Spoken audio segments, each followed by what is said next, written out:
Hi hello ಸ್ಪರ್ಧಾ ಮಿತ್ರರೇ, ಎಲ್ಲರಿಗೂ welcome to the Yuvaratna career ಅಕಾಡೆಮಿಗೆ ಸ್ವಾಗತ. ತಾವು ನೋಡ್ತಾ ಇದ್ದೀರಿ ಇವತ್ತಿನ ದಿನ ಬಹುಮುಖ್ಯವಾಗಿರ್ತಕ್ಕಂಥ ನಮ್ಮ ಕೇಂದ್ರ ಸರ್ಕಾರದ ಪರೀಕ್ಷೆಗಳಾಗಿರ್ತಕ್ಕಂಥ SSC GD, SSC MTS, RPF, ಅದೇ ರೀತಿಯಾಗಿ RRB NTPC ಸಂಬಂಧಿಸಿರ್ತಕ್ಕಂಥ ಸರಣಿ ಭಾಗ ವಿಡಿಯೋ ಎರಡನೇ ವಿಡಿಯೋ ಆಗಿರ್ತದೆ. ಇನ್ನೂ ಯಾರಾದರೂ ವಿಡಿಯೋ ಮೊದಲೇ ಭಾಗ ನೋಡಲಿ ಅಂತ ಹೇಳಿದ್ರೆ ಸರ್ ಪ್ಲೇ ಲಿಸ್ಟ್ನಲ್ಲಿ ಭಾಗ ಒಂದು ವಿಡಿಯೋದಲ್ಲಿದೆ, ಸೊ ಹೋಗ್ಬಿಟ್ಟು ನೋಡ್ಕೊಂಬನ್ನಿ. ಇವತ್ತಿನ ದಿನ ಸಂಪೂರ್ಣವಾಗಿರ್ತಕ್ಕಂಥ ಬಹಳಷ್ಟು ಪ್ರಶ್ನೆಗಳನ್ನು ನಿಮ್ಮೊಂದಿಗೆ ಚರ್ಚೆ ಮಾಡಲಿದ್ದೇನೆ. ಬಹಳಷ್ಟು ವಿದ್ಯಾರ್ಥಿಗಳು ಸರ್ SSC MTS ಎಕ್ಸಾಮ್ ಇದೆ, ಸರ್ GD ಎಕ್ಸಾಮ್ ಇದೆ ಅಂತ ಹೇಳೋದು ಕಾರಣಕ್ಕೋಸ್ಕರ ಪ್ರತಿನಿತ್ಯ ರಾತ್ರಿ 9 ಗಂಟೆಗೆ ಸರಿಯಾಗಿ ತರಗತಿ ಆರಂಭವಾಗ್ತಾ ಹೋಗ್ತದೆ. ನಿಮ್ಮ ಸ್ನೇಹಿತರು ಸಹ ಈ ಒಂದು ಮಾಹಿತಿಯನ್ನು ತಿಳಿಸ್ತಾ ಹೋಗಿ ಈ ತರಗತಿ ಮುಂಬರ್ತಕ್ಕಂಥ ತಮ್ಮ ಎಲ್ಲ ಸ್ಪರ್ಧಾತ್ಮಕ ಪರೀಕ್ಷೆಗಳಾಗಿರ್ತಕ್ಕಂಥ ಕ್ರ್ಯಾಕ್ ಮಾಡಲಿಕ್ಕೆ ಅತ್ಯಂತ ಅನುಕೂಲಕರ ಆಗ್ತದೆ ಅಂತ ಹೇಳ್ತಾ ಇವತ್ತಿನ ತರಗತಿಯನ್ನು ಆರಂಭ ಮಾಡ್ತಾ ಹೋಗೋಣ. ಮೊದಲೇದಾಗಿ ಎಲ್ಲರಿಗೂ ಮತ್ತೊಮ್ಮೆ ಪ್ರಮುಖವಾಗಿರ್ತಕ್ಕಂಥ ಯುವರತ್ನ ಕರಿಯರ್ ಅಕಾಡೆಮಿ ಧಾರವಾಡಕ್ಕೆ ಸ್ವಾಗತವನ್ನು ಕೋರುತ್ತಾ ಇವತ್ತಿನ ಪ್ರಶ್ನೆಯನ್ನು ಆರಂಭ ಮಾಡ್ತಾ ಹೋಗೋಣ. ಕೆಲವೊಂದು ಪ್ರಶ್ನೆಗಳಿದ್ದಾವೆ, ಸೊ ಕಾಮೆಂಟ್ ಬಾಕ್ಸ್ ಓಪನ್ ಆಗಿರ್ತದೆ. ಕಾಮೆಂಟ್ ಬಾಕ್ಸ್ನಲ್ಲಿ ಕಾಮೆಂಟನ್ನು ತಿಳಿಸ್ತಾ ಬರ್ತಾ ಹೋಗಿ ಆತ್ಮಸ್ವಾಗತಗಳೇ. ಹಲವಾರು ಪ್ರಶ್ನೆಗಳ ಸುತ್ತಲಿನ ಚರ್ಚೆಗಳನ್ನು ಸಹ ಮಾಡ್ತಾ ಹೋಗೋಣ ವೇಗವಾಗಿ. ಸೊ ನಮ್ಮ ಮೊದಲನೇ ಪ್ರಶ್ನೆ ಹೀಗಿದೆ. ಪ್ರಶ್ನೆ ನೋಡಿ, ಎರಡು ಸೈಡ್ ಇದೆ ಸರ್, ಒಂದು ಕಡೆ ಇಂಗ್ಲೀಷ್ ಇದೆ, ಒಂದು ಕಡೆ ಕನ್ನಡ ಇದೆ, ಹೌದಾ? ಸೊ ತಾವು ಕನ್ನಡ ಮಾಧ್ಯಮದಲ್ಲಿ ಬರ್ತಾ ಇದ್ರು ಸಹ ಕೆಲವೊಂದು ಸತಿ ಪ್ರಶ್ನೆ ಇಂಗ್ಲೀಷ್ನಲ್ಲಿ ಸಹ ತಾವು ಕ್ಲಾರಿಫಿಕೇಶನ್ ನೋಡ್ಕೋಬೇಕಾಗ್ತದೆ, ಏನೇ ಡೌಟ್ಸ್ ಇದ್ರು ಸಹ. ಬಟ್ ಕನ್ನಡದಲ್ಲಿ ಸಹ ಕ್ವಶನ್ ಪೇಪರ್ ಇರ್ತದೆ, ಸೊ ಕನ್ನಡದ ಆಯ್ಕೆ ಮಾಡ್ಕೊಂಡಿರ್ತೀವಲ್ಲ, ಸೊ ಅದಕ್ಕೋಸ್ಕರ ನಮ್ಮ ಮೊದಲನೇ ಪ್ರಶ್ನೆ ಹೀಗಿದೆ. Okay sir, current numbers of tigers in India.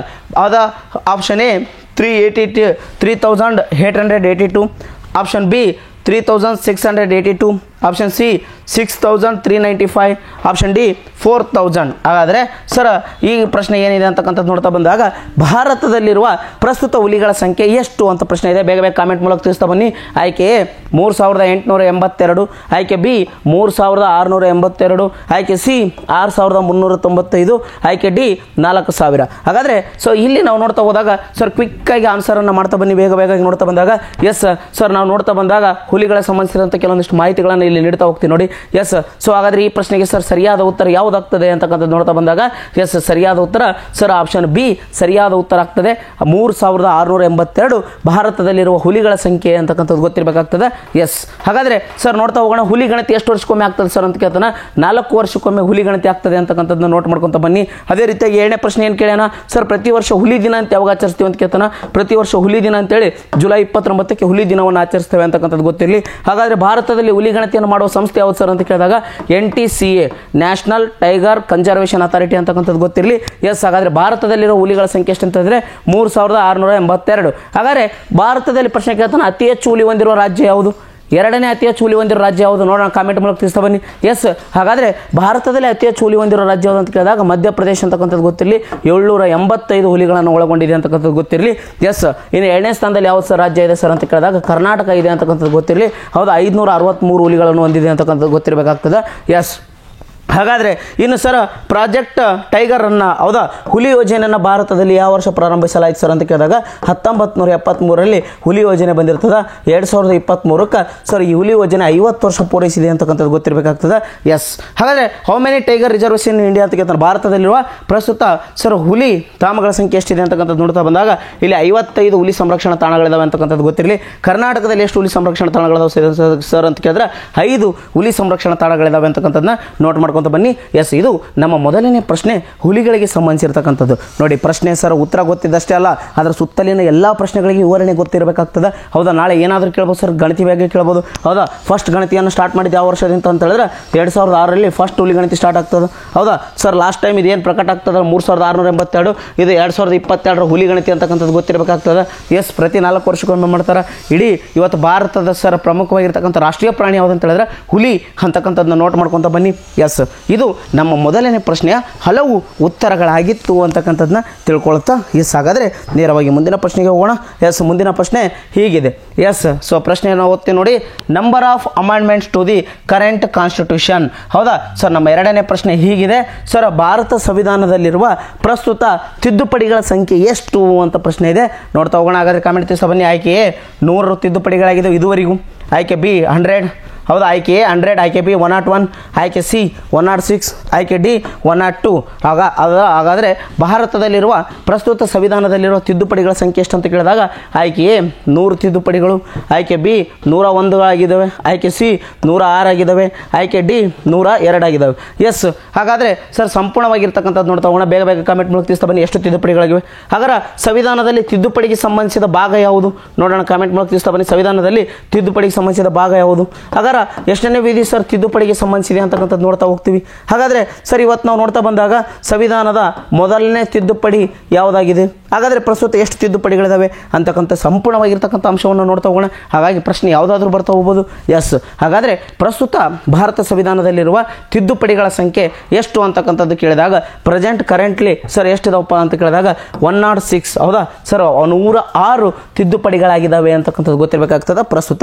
S, ಹಾಗಾದ್ರೆ ಸಂವಿಧಾನದ ಯಾವ ಭಾಗದಲ್ಲಿ ತಿದ್ದುಪಡಿ ಕಂಡು ಬರ್ತದೆ sir? Which part of constitution ಅಂತ ಕೇಳಿದ್ರೆ 20ನೇ ಭಾಗ. ಸಂವಿಧಾನದ 20ನೇ ಭಾಗದಲ್ಲಿ ತಿದ್ದುಪಡಿ ಕಂಡು ಬರ್ತದೆ ಅಂತಕ್ಕಂಥದ್ದು ಗೊತ್ತಿರಲಿ. ಎಸ್, ಎಷ್ಟನೇ ವಿಧಿ ಸರ ಇವತ್ತು ಸಂವಿಧಾನದ ತಿದ್ದುಪಡಿಗೆ ಸಂಬಂಧಿಸಿದೆ ಸರ್ ಅಂತ ಕೇಳಿದಾಗ 368ನೇ ವಿಧಿ ಸರ್ ಇವತ್ತು ತಿದ್ದುಪಡಿಗೆ ಸಂಬಂಧಿಸಿರ್ತಕ್ಕಂಥದ್ದು ಗೊತ್ತಿರಲಿ. ಇನ್ನು ಮೊದಲನೇ ತಿದ್ದುಪಡಿ ಆಗಿದೆ ಯಾವಾಗ ಸರ್? ಫಸ್ಟ್ ಅಮೆಂಡ್ಮೆಂಟ್ ಇನ್ ಕಾನ್ಸ್ಟಿಟ್ಯೂಷನ್ ಅಂತ ಕೇಳಿದಾಗ ಸರ್ 1951ರಲ್ಲಿ ಭೂ ಸುಧಾರಣೆ ಲ್ಯಾಂಡ್ ರಿಫಾರ್ಮ್ಸಿಗೆ ಸಂಬಂಧಿಸಿದಂಥ ಮೊದಲ ತಿದ್ದುಪಡಿ ಆಗ್ತದೆ ಅಂತಕ್ಕಂಥದ್ದು ಗೊತ್ತಿರಬೇಕಾಗ್ತದೆ. ಹಾಗಾದರೆ ಸರ್ ಇಲ್ಲಿ ಬೇರೆ ಬೇರೆ ತಿದ್ದುಪಡಿಗಳದಾವೆ 100, 101, 106, 102 ನೋಡೋಣ ಯಾವುದಕ್ಕೆ ಸಂಬಂಧಿಸಿದ ಕಾಮೆಂಟ್ ಮೂಲಕ ತಿಳಿಸ್ತಾ ಬನ್ನಿ. ಎಸ್, ಈಗ ಸರ್ 106ನೇ ತಿದ್ದುಪಡಿ ಆಗಿದೆ ಸರ್. ಇದು ಅದಕ್ಕೆ ಸಂಬಂಧಿಸಿದ ಅಂತ ಕೇಳಿದಾಗ ವುಮೆನ್ ರಿಸರ್ವೇಷನ್. ಹೌದಾ ಸರ್? ಮಹಿಳೆಯರಿಗೆ ಇವತ್ತು ಪ್ರಮುಖವಾಗಿರ್ತಕ್ಕಂಥ ಮಹಿಳೆಯರಿಗೆ ಮೀಸಲಾತಿಗೆ ಸಂಬಂಧಿಸಿದ ತಿದ್ದುಪಡಿ ಯಾವುದು ಅಂತ ಹೇಳಿದ್ರೆ 106ನೇ ತಿದ್ದುಪಡಿ ಅಂತಕ್ಕಂಥದ್ದು ಗೊತ್ತಿರಬೇಕಾಗ್ತದೆ. ಎಸ್, ಎಷ್ಟನೇ ಮಸೂದೆ ಸರ್ ಅಂತ ಕೇಳ್ತಾನೆ? ಬಿಲ್ ಸರ್ 128ನೇ ಬಿಲ್ ಅಥವಾ ಮಸೂದೆ ಅಂತೇಳಿ ಕರಿತಾ ಹೋಗ್ತೀವಿ ಅಂತಕ್ಕಂಥದ್ದು ಗೊತ್ತಿರಬೇಕಾಗ್ತದೆ. ಏನು ಸರ್ ಡಿಫ್ರೆಂಟು ಸರ್? ತಿದ್ದುಪಡಿಗೂ ಮಸೂದೆಗೆ ಏನು ವ್ಯತ್ಯಾಸ ಅಂತ ಕೇಳ್ತಾನೆ? ನೆನಪಿಟ್ಕೋರಿ ಆತ್ಮೀಯ ಸ್ಪರ್ಧಾರ್ಥಿಗಳೇ. ತಿದ್ದುಪಡಿ ಮಸೂದೆ ಏನಂತ ಕೇಳಿದಾಗ ಸರ್ ಎಲ್ಲ ಮಸೂದೆಗಳು ತಿದ್ದುಪಡಿ ಆಗುವುದಿಲ್ಲ, ಆದರೆ ಎಲ್ಲ ತಿದ್ದುಪಡಿಗಳಿಂದ ಒಂದು ಮಸೂದೆ ಇದ್ದೇ ಇರ್ತದೆ. ಹಾಗಾದ್ರೆ ಎರಡರಲ್ಲಿ ಯಾವ ಸ್ಟ್ರಾಂಗ್ ಸರ್ ಅಂತ ಹೇಳಿದ್ರೆ ತಿದ್ದುಪಡಿ. ನೋಡಿ 128 ಮಸೂದೆ ಆಗ್ಯಾವ, ತಿದ್ದುಪಡಿ ಆಗಿದ್ದು 106. ಹಾಗಾದರೆ ಸರ್ ಇಲ್ಲಿ ತಿದ್ದುಪಡಿ ಸ್ಟ್ರಾಂಗ್ ಅಂತಕ್ಕಂಥದ್ದು ಗೊತ್ತಿರಬೇಕಾಗ್ತದೆ. ಎಸ್, ಇವತ್ತು ಸಂವಿಧಾನಕ್ಕೆ ನಾವು ತಿದ್ದುಪಡಿ ಅವಕಾಶವನ್ನು ಕಲ್ಪಿಸಲಾಗಿದೆ. ಹೊಸದು ಏನಾದರೂ ನೀವು ಸೇರಿಸ್ಕೋಬೋದು ಈ ದೇಶದ ಸಂವಿಧಾನಕ್ಕೆ ಅಂತೇಳಿ, ಅದಕ್ಕೋಸ್ಕರ ನೆನಪಿಟ್ಕೋರಿ. ಎಸ್, ಹಾಗಾದರೆ ಬೇರೆ ಬೇರೆ ತಿದ್ದುಪಡಿಗಳಿದಾವೆ ಯಾವುದಕ್ಕೆ ಸಂಬಂಧಿಸಿದೆ ಅಂತ ಪ್ರಶ್ನೆ ಕೇಳ್ತಾನೆ.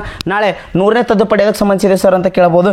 ನೆನಪಿಟ್ಕೋರಿ, ಇವತ್ತು ಬಾಂಗ್ಲಾ ಪ್ರಮುಖವಾಗಿರ್ತಕ್ಕಂಥ ಭೂ ಪ್ರದೇಶಗಳ ಹಂಚಿಕೆಗೆ ಭಾರತ ಮತ್ತು ಬಾಂಗ್ಲಾ ಭೂ ಪ್ರದೇಶಗಳ ಹಂಚಿಕೆ ಸಂಬಂಧಿಸಿದ ತಿದ್ದುಪಡಿ ಯಾವುದು ಅಂತ ಹೇಳಿದ್ರೆ 100ನೇ ತಿದ್ದುಪಡಿ ಅಂತಕ್ಕಂಥದ್ದು ಗೊತ್ತಿರಲಿ. 101ನೇ ತಿದ್ದುಪಡಿ ಅದಕ್ಕೆ ಸಂಬಂಧಿಸಿದ ಸರ್ ಅಂತ ಕೇಳಿದಾಗ GST. ಹೌದಾ? Goods and service tax. GSTಗೆ ಸಂಬಂಧಿಸಿದ ತಿದ್ದುಪಡಿ ಯಾವುದು ಅಂತ ಹೇಳಿದ್ರೆ 101ನೇ ತಿದ್ದುಪಡಿ ಅಂತಕ್ಕಂಥದ್ದು ಗೊತ್ತಿರಲಿ. ಅದೇ ರೀತಿಯಾಗಿ 106ನೇ ತಿದ್ದುಪಡಿ ಈಗ ಗೊತ್ತಾಯ್ತು ಸರ್, ನಮ್ಮ ವುಮೆನ್ ರಿಸರ್ವೇಷನ್ ಮಹಿಳಾ ಮೀಸಲಾತಿಗೆ ಸಂಬಂಧಿಸಿದ ತಿದ್ದುಪಡಿ ಅಂತಕ್ಕಂಥದ್ದು ಗೊತ್ತಿರಲಿ ಸರ್. ಅದೇ ರೀತಿಯಾಗಿ 102ನೇ ತಿದ್ದುಪಡಿ ಅದಕ್ಕಂತ ಕೇಳಿದಾಗ OBCಗೆ ಸಂಬಂಧಿಸಿದ OBC ಆಯೋಗವನ್ನು ಸಂಬಂಧಿಸಿದ ತಿದ್ದುಪಡಿ ಯಾವುದು ಅಂತ ಹೇಳಿದ್ರೆ 102ನೇ ತಿದ್ದುಪಡಿ ಅಂತಕ್ಕಂಥದ್ದು ಗೊತ್ತಿತ್ತು ಸರ್. ನಮಗೆ 100 ಗೊತ್ತಿರಲಿ, 101 ಗೊತ್ತಿರಲಿ, 102 ಗೊತ್ತಿರಲಿ. ಅದೇ ರೀತಿಯಾಗಿ 103ನೇ ತಿದ್ದುಪಡಿ ಅದಕ್ಕೆ ಸರ್ ಅಂತ ಕೇಳಿದಾಗ EWS ಎಕನಾಮಿಕ್ ವೀಕರ್ ಸೆಕ್ಷನ್, ಹಿಂದುಳಿದ ವರ್ಗದವರಲ್ಲೇ ಆರ್ಥಿಕ ಹಿಂದುಳಿದ ವರ್ಗದವರಿಗೆ 10% ಮೀಸಲಾತಿ ಕೊಡ್ತಕ್ಕಂಥದ್ದು ಸರ್ 103ನೇ ತಿದ್ದುಪಡಿ ಅಂತಕ್ಕಂಥದ್ದು ಗೊತ್ತಿರಲಿ. ಇನ್ನು 104ನೇ ತಿದ್ದುಪಡಿ ಅದಕ್ಕೆ ಸರ್ ಅಂತ ಕೇಳ್ತಾನೆ.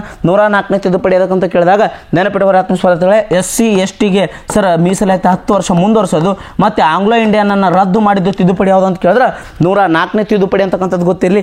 ಎಸ್, ಅದೇ ರೀತಿಯಾಗಿ ಏನು ಸರ್ 105ನೇ ತಿದ್ದುಪಡಿ ಸರ್ OBCನ ಆಯಾ ರಾಜ್ಯಗಳಿಗೆ ಸಂಬಂಧಿಸಿದಂಥ ಪಟ್ಟಿಯಲ್ಲಿ ಸೇರ್ಪಡೆ ಮಾಡ್ಬೋದು ಅಂತೇಳಿ ರಾಜ್ಯಗಳಿಗೆ ಮೀಸಲಾತಿಯನ್ನು ಕೊಡಲಾಯಿತು. ಸೊ ರಾಜ್ಯಗಳಿಗೆ ಪ್ರಾಮುಖ್ಯತೆ ಕೊಡಲಾಯಿತು. ಇನ್ನು 106ನೇ ತಿದ್ದುಪಡಿ ಸರ್ ವುಮೆನ್ ರಿಸರ್ವೇಷನ್. ಇವತ್ತು ಪ್ರಸ್ತುತ ಈ ಪ್ರಶ್ನೆಗೆ ಸರ್ ಪ್ರಸ್ತುತ ಸಂವಿಧಾನದಲ್ಲಿ ಎಷ್ಟು ತಿದ್ದುಪಡಿಗಳಿದಾವೆ ಅಂತ ಹೇಳಿದ್ರೆ 106 ತಿದ್ದುಪಡಿಗಳು. ನೋಡಿ, ಒಂದು ತಿದ್ದುಪಡಿ ಮೇಲೆ ಪ್ರಶ್ನೆ ಬಂದ್ರೆ ಸರ್ ಅದರ ಭಾಗ, ವಿಧಿ, ಯಾವ್ಯಾವ ಪ್ರಮುಖ ತಿದ್ದುಪಡಿಗಳು ಅಂತಕ್ಕಂಥದ್ದನ್ನ ಲಿಸ್ಟ್ ಮಾಡ್ತಾ ಬನ್ನಿ. ಎಸ್ ಸರ್, ನಿಮಗೆ ಈ ತರಗತಿ ಒಳಗೆ ಸರ್ ಮತ್ತೆ ಮುಂದಿನ ಎಲ್ಲ ತರಗತಿ ಒಳಗೆ ಈ ಸೆಂಟ್ರಲ್ ತರಗತಿ ಒಳಗೆ ಸರ್ ಎಲ್ಲ ತಿದ್ದುಪಡಿಗಳನ್ನು ಮುಗಿಸ್ಕೊಡ್ತಾ ಹೋಗ್ತೀನಿ. Very important. ದಯವಿಟ್ಟು ಸರ್ ಏನೆಲ್ಲ ಕ್ಲಾಸ್ ಮಾಡಿದಲ್ಲ ಎಲ್ಲವನ್ನು ಒಂದು ಕಡೆ ನೋಟ್ಸ್ ಮಾಡ್ಕೊತ ಬನ್ನಿ. ಯಾಕಂತ ಕೇಳಿದಾಗ ನಾಳೆ ಎಕ್ಸಾಮ್ಗೆ ಹೋದಾಗ ಸರ್ ವಿತ್ ಪ್ರೂಫ್ ಹಾಕಬೇಕಾಗ್ತದೆ. ಆತ್ಮೀಯ ಸ್ಪರ್ಧಾರ್ಥಿಗಳೇ, ತಮಗೆ ಯಾವ್ಯಾವ ಪ್ರಶ್ನೆಗಳು ಬಂದವಲ್ಲ ಸರ್ ನೇರವಾಗಿ ನಿಮ್ಮ ತರಗತಿಯಿಂದ ಪ್ರಶ್ನೆಗಳು ಬಂದಿದ್ದಾವೆ ಅಂತೇಳಿ ತಾವು ಸರ್ ಹೇಳ್ಬೇಕಂತ ಹೇಳಿದ್ರೆ ಪ್ರೂಫ್ ಹಾಕಬೇಕಾಗ್ತದೆ. ಅದಕ್ಕೋಸ್ಕರ ದಯವಿಟ್ಟು ಸರ್ ಎಲ್ಲವನ್ನು ನೋಟ್ಸನ್ನು ಮಾಡ್ಕೊತ ಹೋಗಿ. ವೆರಿ ಇಂಪಾರ್ಟೆಂಟ್ ಆಗಿರ್ತಕ್ಕಂಥ ಪ್ರಶ್ನೆಗಳು ನಿಮಗೋಸ್ಕರ ಸರ್ ಇನ್ನೂ ಮಹತ್ವದ ಪ್ರಶ್ನೆಗಳನ್ನು ಚರ್ಚೆ ಮಾಡ್ತಾ ಹೋಗ್ತಿದ್ದೀನಿ. ಎಸ್, ನಮ್ಮ ಮುಂದಿನ ಪ್ರಶ್ನೆ ಹೀಗಿದೆ ಸರ, ಇಂಡಿಯಾ ಇನ್ ಹೌದಾ HDI ಇಂಡೆಕ್ಸ್ ಅಂತ ಇದೆ. Option A 134, option B 105, option C 82, option D 159. Sir Bharat H D A ಸೂಚ್ಯಂಕದಲ್ಲಿ ಪ್ರಸ್ತುತ ಸ್ಥಾನ ಏನು ಅಂತಕ್ಕಂಥದ್ದು ಪ್ರಶ್ನೆ ಇದೆ. ಆಯ್ಕೆ ಎ 134, ಆಯ್ಕೆ ಬಿ 105, ಆಯ್ಕೆ ಸಿ 82, ಆಯ್ಕೆ ಡಿ 159. ಬೇಗ ಬೇಗ ಸರ್ ಕಾಮೆಂಟಲ್ಲಿ ತಿಳಿಸ್ತಾ ಬನ್ನಿ. ಎಸ್, ಈ ಪ್ರಶ್ನೆ ಅಂತಕ್ಕಂಥದ್ದು ನೋಡ್ತಾ ಬಂದಾಗ ನೆನಪಿಟ್ಟುಕೋರಿ ಸರ್, ಸೂಚ್ಯಂಕಗಳ ಮೇಲೆ ಒಂದು ಪ್ರಶ್ನೆ ಪಕ್ಕ ನೆನಪಿಟ್ಟುಕೋರಿ. ಯಾವ್ದಾದ್ರು ಒಂದು ಸೂಚ್ಯಂಕ ಮೇಲೆ ಕೇಳ್ತಾನೆ. ಹೀಗಾಗಿ ಸರ್ ನಾನು ಕೇಂದ್ರ ಸರ್ಕಾರದ ಯುವರತ್ನ ಕರಿಯರ್ ಅಕಾಡೆಮಿ ಅಂತ ಒಂದು ಯೂಟ್ಯೂಬ್ ಚಾನಲಲ್ಲಿ ಸರ್ ನೀವು ಸರ್ಚ್ ಮಾಡಿರಿ, ಅಲ್ಲಿ ಸೂಚ್ಯಂಕಗಳ ಬಗ್ಗೆ ಸಂಪೂರ್ಣವಾಗಿರ್ತಕ್ಕಂಥ ಒಂದು ವಿಡಿಯೋ ನಿಮಗೆ ಸಿಗ್ತದೆ. ಆ ವಿಡಿಯೋದಲ್ಲಿ ಸಹ ಸಂಪೂರ್ಣ ಎಲ್ಲ ಸೂಚ್ಯಂಕಗಳ ಬಗ್ಗೆ ನೋಟ್ಸ್ ಮಾಡಲಾಗಿದೆ, ಅಲ್ಲಿ ಸಹ ಅದನ್ನು ನೋಟ್ ಮಾಡ್ಕೊತ ಬನ್ನಿ. ಎಸ್, ಹಾಗಾದರೆ ಸರ್ ಇಲ್ಲಿ ಎಚ್ ಡಿ ಎ ಸೂಚ್ಯಂಕದಲ್ಲಿ ಭಾರತದ ಪ್ರಸ್ತುತ ಸ್ಥಾನ ಏನು? ಹಾಗಾದರೆ ಭಾರತದಲ್ಲಿ sir H D A full form ಏನು? ಕಾಮೆಂಟ್ ಮೂಲಕ ತಿಳಿಸ್ತಾ ಬನ್ನಿ. ಹಾಗಾದರೆ ಸರ್ ಎಚ್ ಡಿ ಎನ್ನು ಯಾರು ಬಿಡುಗಡೆ ಮಾಡ್ತಾರೆ? ನೋಡಿ, ಇಲ್ಲಿ ಕೆಲವೊಂದು ಪ್ರಶ್ನೆಗಳು ಬರ್ತಾ ಇದ್ದೀನಿ, ಕಾಮೆಂಟ್ ಮೂಲಕ ತಿಳಿಸ್ತಾ ಹೋಗಿ. ಹಾಗಾದರೆ ಸರ್ ಮೊದಲನೇ ಸ್ಥಾನ ಪಡೆದಿರುವ ದೇಶ ಯಾವುದು? ಹಾಗಾದರೆ ಭಾರತದ ಪ್ರಸ್ತುತ ಸ್ಥಾನ ಏನು? ಹಾಗಾದರೆ ಯಾವ್ಯಾವ ಸೂಚಕಗಳು ಸರ್ ಎಚ್ ಡಿ ಐಗೆ ಸಂಬಂಧಿಸಿವೆ? ಹೌದಾ? ಎಸ್, ಬೇಗ ಬೇಗ ಕ್ವಿಕ್ ಆಗಿ ಹೇಳ್ತಾ ಬನ್ನಿ. ಎಸ್, ಎಚ್ ಡಿ ಅಂತ ಕರಿತೀವಿ. ಎಚ್ ಡಿ ಅಂದ್ರೆ ಏನು ಸರ್ ಅಂತ ಕೇಳಿದಾಗ ವುಮೆನ್ ಡೆವಲಪ್ಮೆಂಟ್ ಇಂಡೆಕ್ಸ್ ಅಂತ ಕರಿತೀವಿ, ಮಾನವ ಅಭಿವೃದ್ಧಿ ಸೂಚ್ಯಂಕ ಅಂತೇಳಿ ಕರಿತಾ ಹೋಗ್ತೀವಿ. ಎಸ್, ನೆನಪಿಟ್ಕೋರಿ. ಹಾಗಾದ್ರೆ ಯಾರು ಬಿಡುಗಡೆ ಮಾಡ್ತಾರೆ ಸರ್ ಇದನ್ನಂತ ಹೇಳಿದ್ರೆ UNDP ದವ್ರು ಬಿಡುಗಡೆ ಮಾಡ್ತಾರೆ. ನೋಡಿ, ಯಾರು ಬಿಡುಗಡೆ ಮಾಡ್ತಾರೆ? UNDP ದವ್ರು ಬಿಡುಗಡೆ ಮಾಡ್ತಾರೆ. UNDP ಅಂದ್ರೆ ಏನು ಸರ್ ಅಂತ ಹೇಳಿದ್ರೆ ಯುನೈಟೆಡ್ ನೇಷನ್ ಡೆವಲಪ್ಮೆಂಟ್ ಪ್ರೋಗ್ರಾಮ್. ಹಾಗಾದರೆ ಸರ್ ಮೊದಲ ಸ್ಥಾನ ಯಾವ ದೇಶ ಪಡೆದೈತೆ ಸರ್ ಅಂತ ಕೇಳಿದಾಗ ಸ್ವಿಟ್ಜರ್ಲ್ಯಾಂಡ್ ದೇಶ. ಯಾವ ದೇಶ? ಸ್ವಿಟ್ಜರ್ಲ್ಯಾಂಡ್ ದೇಶ ಫಸ್ಟ್ ಇದೆ ಅಂತಕ್ಕಂಥದ್ದು ಗೊತ್ತಿರಲಿ. ಹಾಗಾದರೆ ಭಾರತ ಎಷ್ಟನೇ ಸ್ಥಾನ ಪಡೆದಿದೆ ಸರ್ ಅಂತ ಕೇಳಿದಾಗ ಭಾರತ ಪ್ರಸ್ತುತ 134ನೇ ಸ್ಥಾನ ಪಡೆದುಕೊಂಡಿದೆ ಅಂತ ಗೊತ್ತಿರಲಿ. ಇಂಡಿಯಾ ಪ್ರೆಸೆಂಟ್ ರ್ಯಾಂಕ್ ಎಷ್ಟು ಅಂತ ಕೇಳ್ತಾನೆ ಸರ್? 134 ಗೊತ್ತಿರಲಿ. ಹಾಗಾದರೆ ಎಷ್ಟು ಸೂಚಕಗಳು ಒಳಗೊಂಡಿದೆ ಸರ್ ಅಂತ ಕೇಳಿದಾಗ ಇದು 3 ಸೂಚಕಗಳ ಮುಖಾಂತರ ತಿಳಿಸ್ತಾ ಬರ್ತಾ ಹೋಗ್ತಾ. ನೋಡಿ, 3 ಇಂಡಿಕೇಟರ್ಗಳನ್ನು ಒಳಗೊಂಡಿದೆ, 3 ಸೂಚಕಗಳು.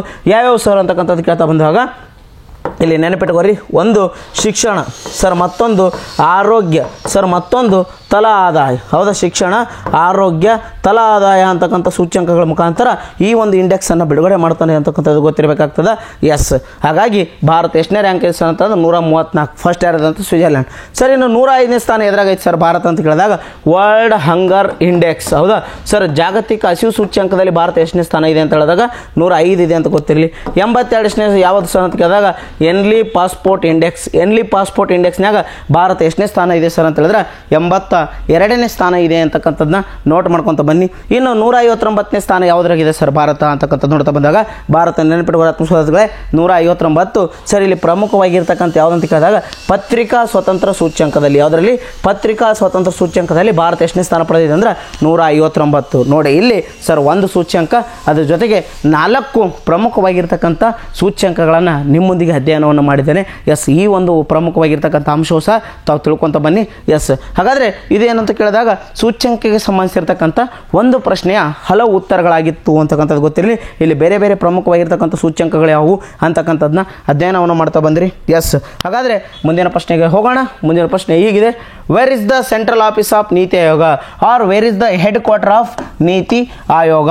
Option A Mumbai, option B New Delhi, option C Calcutta, option D Chennai. ಹಾಗಾದರೆ ಸರ್ ಭಾರತದಲ್ಲಿ ನೀತಿ ಆಯೋಗದ ಕೇಂದ್ರ ಕಚೇರಿ ಇರುವುದು ಎಲ್ಲಿ ಅಂತಕ್ಕಂಥದ್ದು ಪ್ರಶ್ನೆ ಇದೆ. ಆಯ್ಕೆ ಎ ಮುಂಬೈ, ಆಯ್ಕೆ ಬಿ ನವದೆಹಲಿ, ಆಯ್ಕೆ ಸಿ ಕಲ್ಕತ್ತಾ, ಆಯ್ಕೆ ಡಿ ಚೆನ್ನೈ. ಹಾಗಾದರೆ ಸರ್ ಇಲ್ಲಿ ಸಂಪೂರ್ಣವಾಗಿರ್ತಕ್ಕಂಥ ನೀತಿ ಆಯೋಗದ ಬಗ್ಗೆ ನೋಡ್ತಾ ಹೋಗೋಣ. ಎಸ್, ನೋಡ್ತಾ ಹೋಗೋಣ. ಕಾಮೆಂಟ್ ಮೂಲಕ ತಿಳಿಸ್ತಾ ಬನ್ನಿ. ನೀತಿ ಆಯೋಗ ಸರ್, ಹಾಗಾದರೆ ನೀತಿ ಆಯೋಗದ ಫುಲ್ ಫಾರ್ಮ್ ಏನು? ಕಾಮೆಂಟ್ ಮೂಲಕ ತಿಳಿಸ್ತಾ ಬನ್ನಿ. ಹಾಗಾದರೆ ನೀತಿ ಆಯೋಗ ಸರ್ ಯಾವಾಗ ಜಾರಿಗೆ ಬಂತು? ಹಾಗಾದರೆ ನೀತಿ ಆಯೋಗದ ಕೇಂದ್ರ ಕಚೇರಿ ಎಲ್ಲಿದೆ?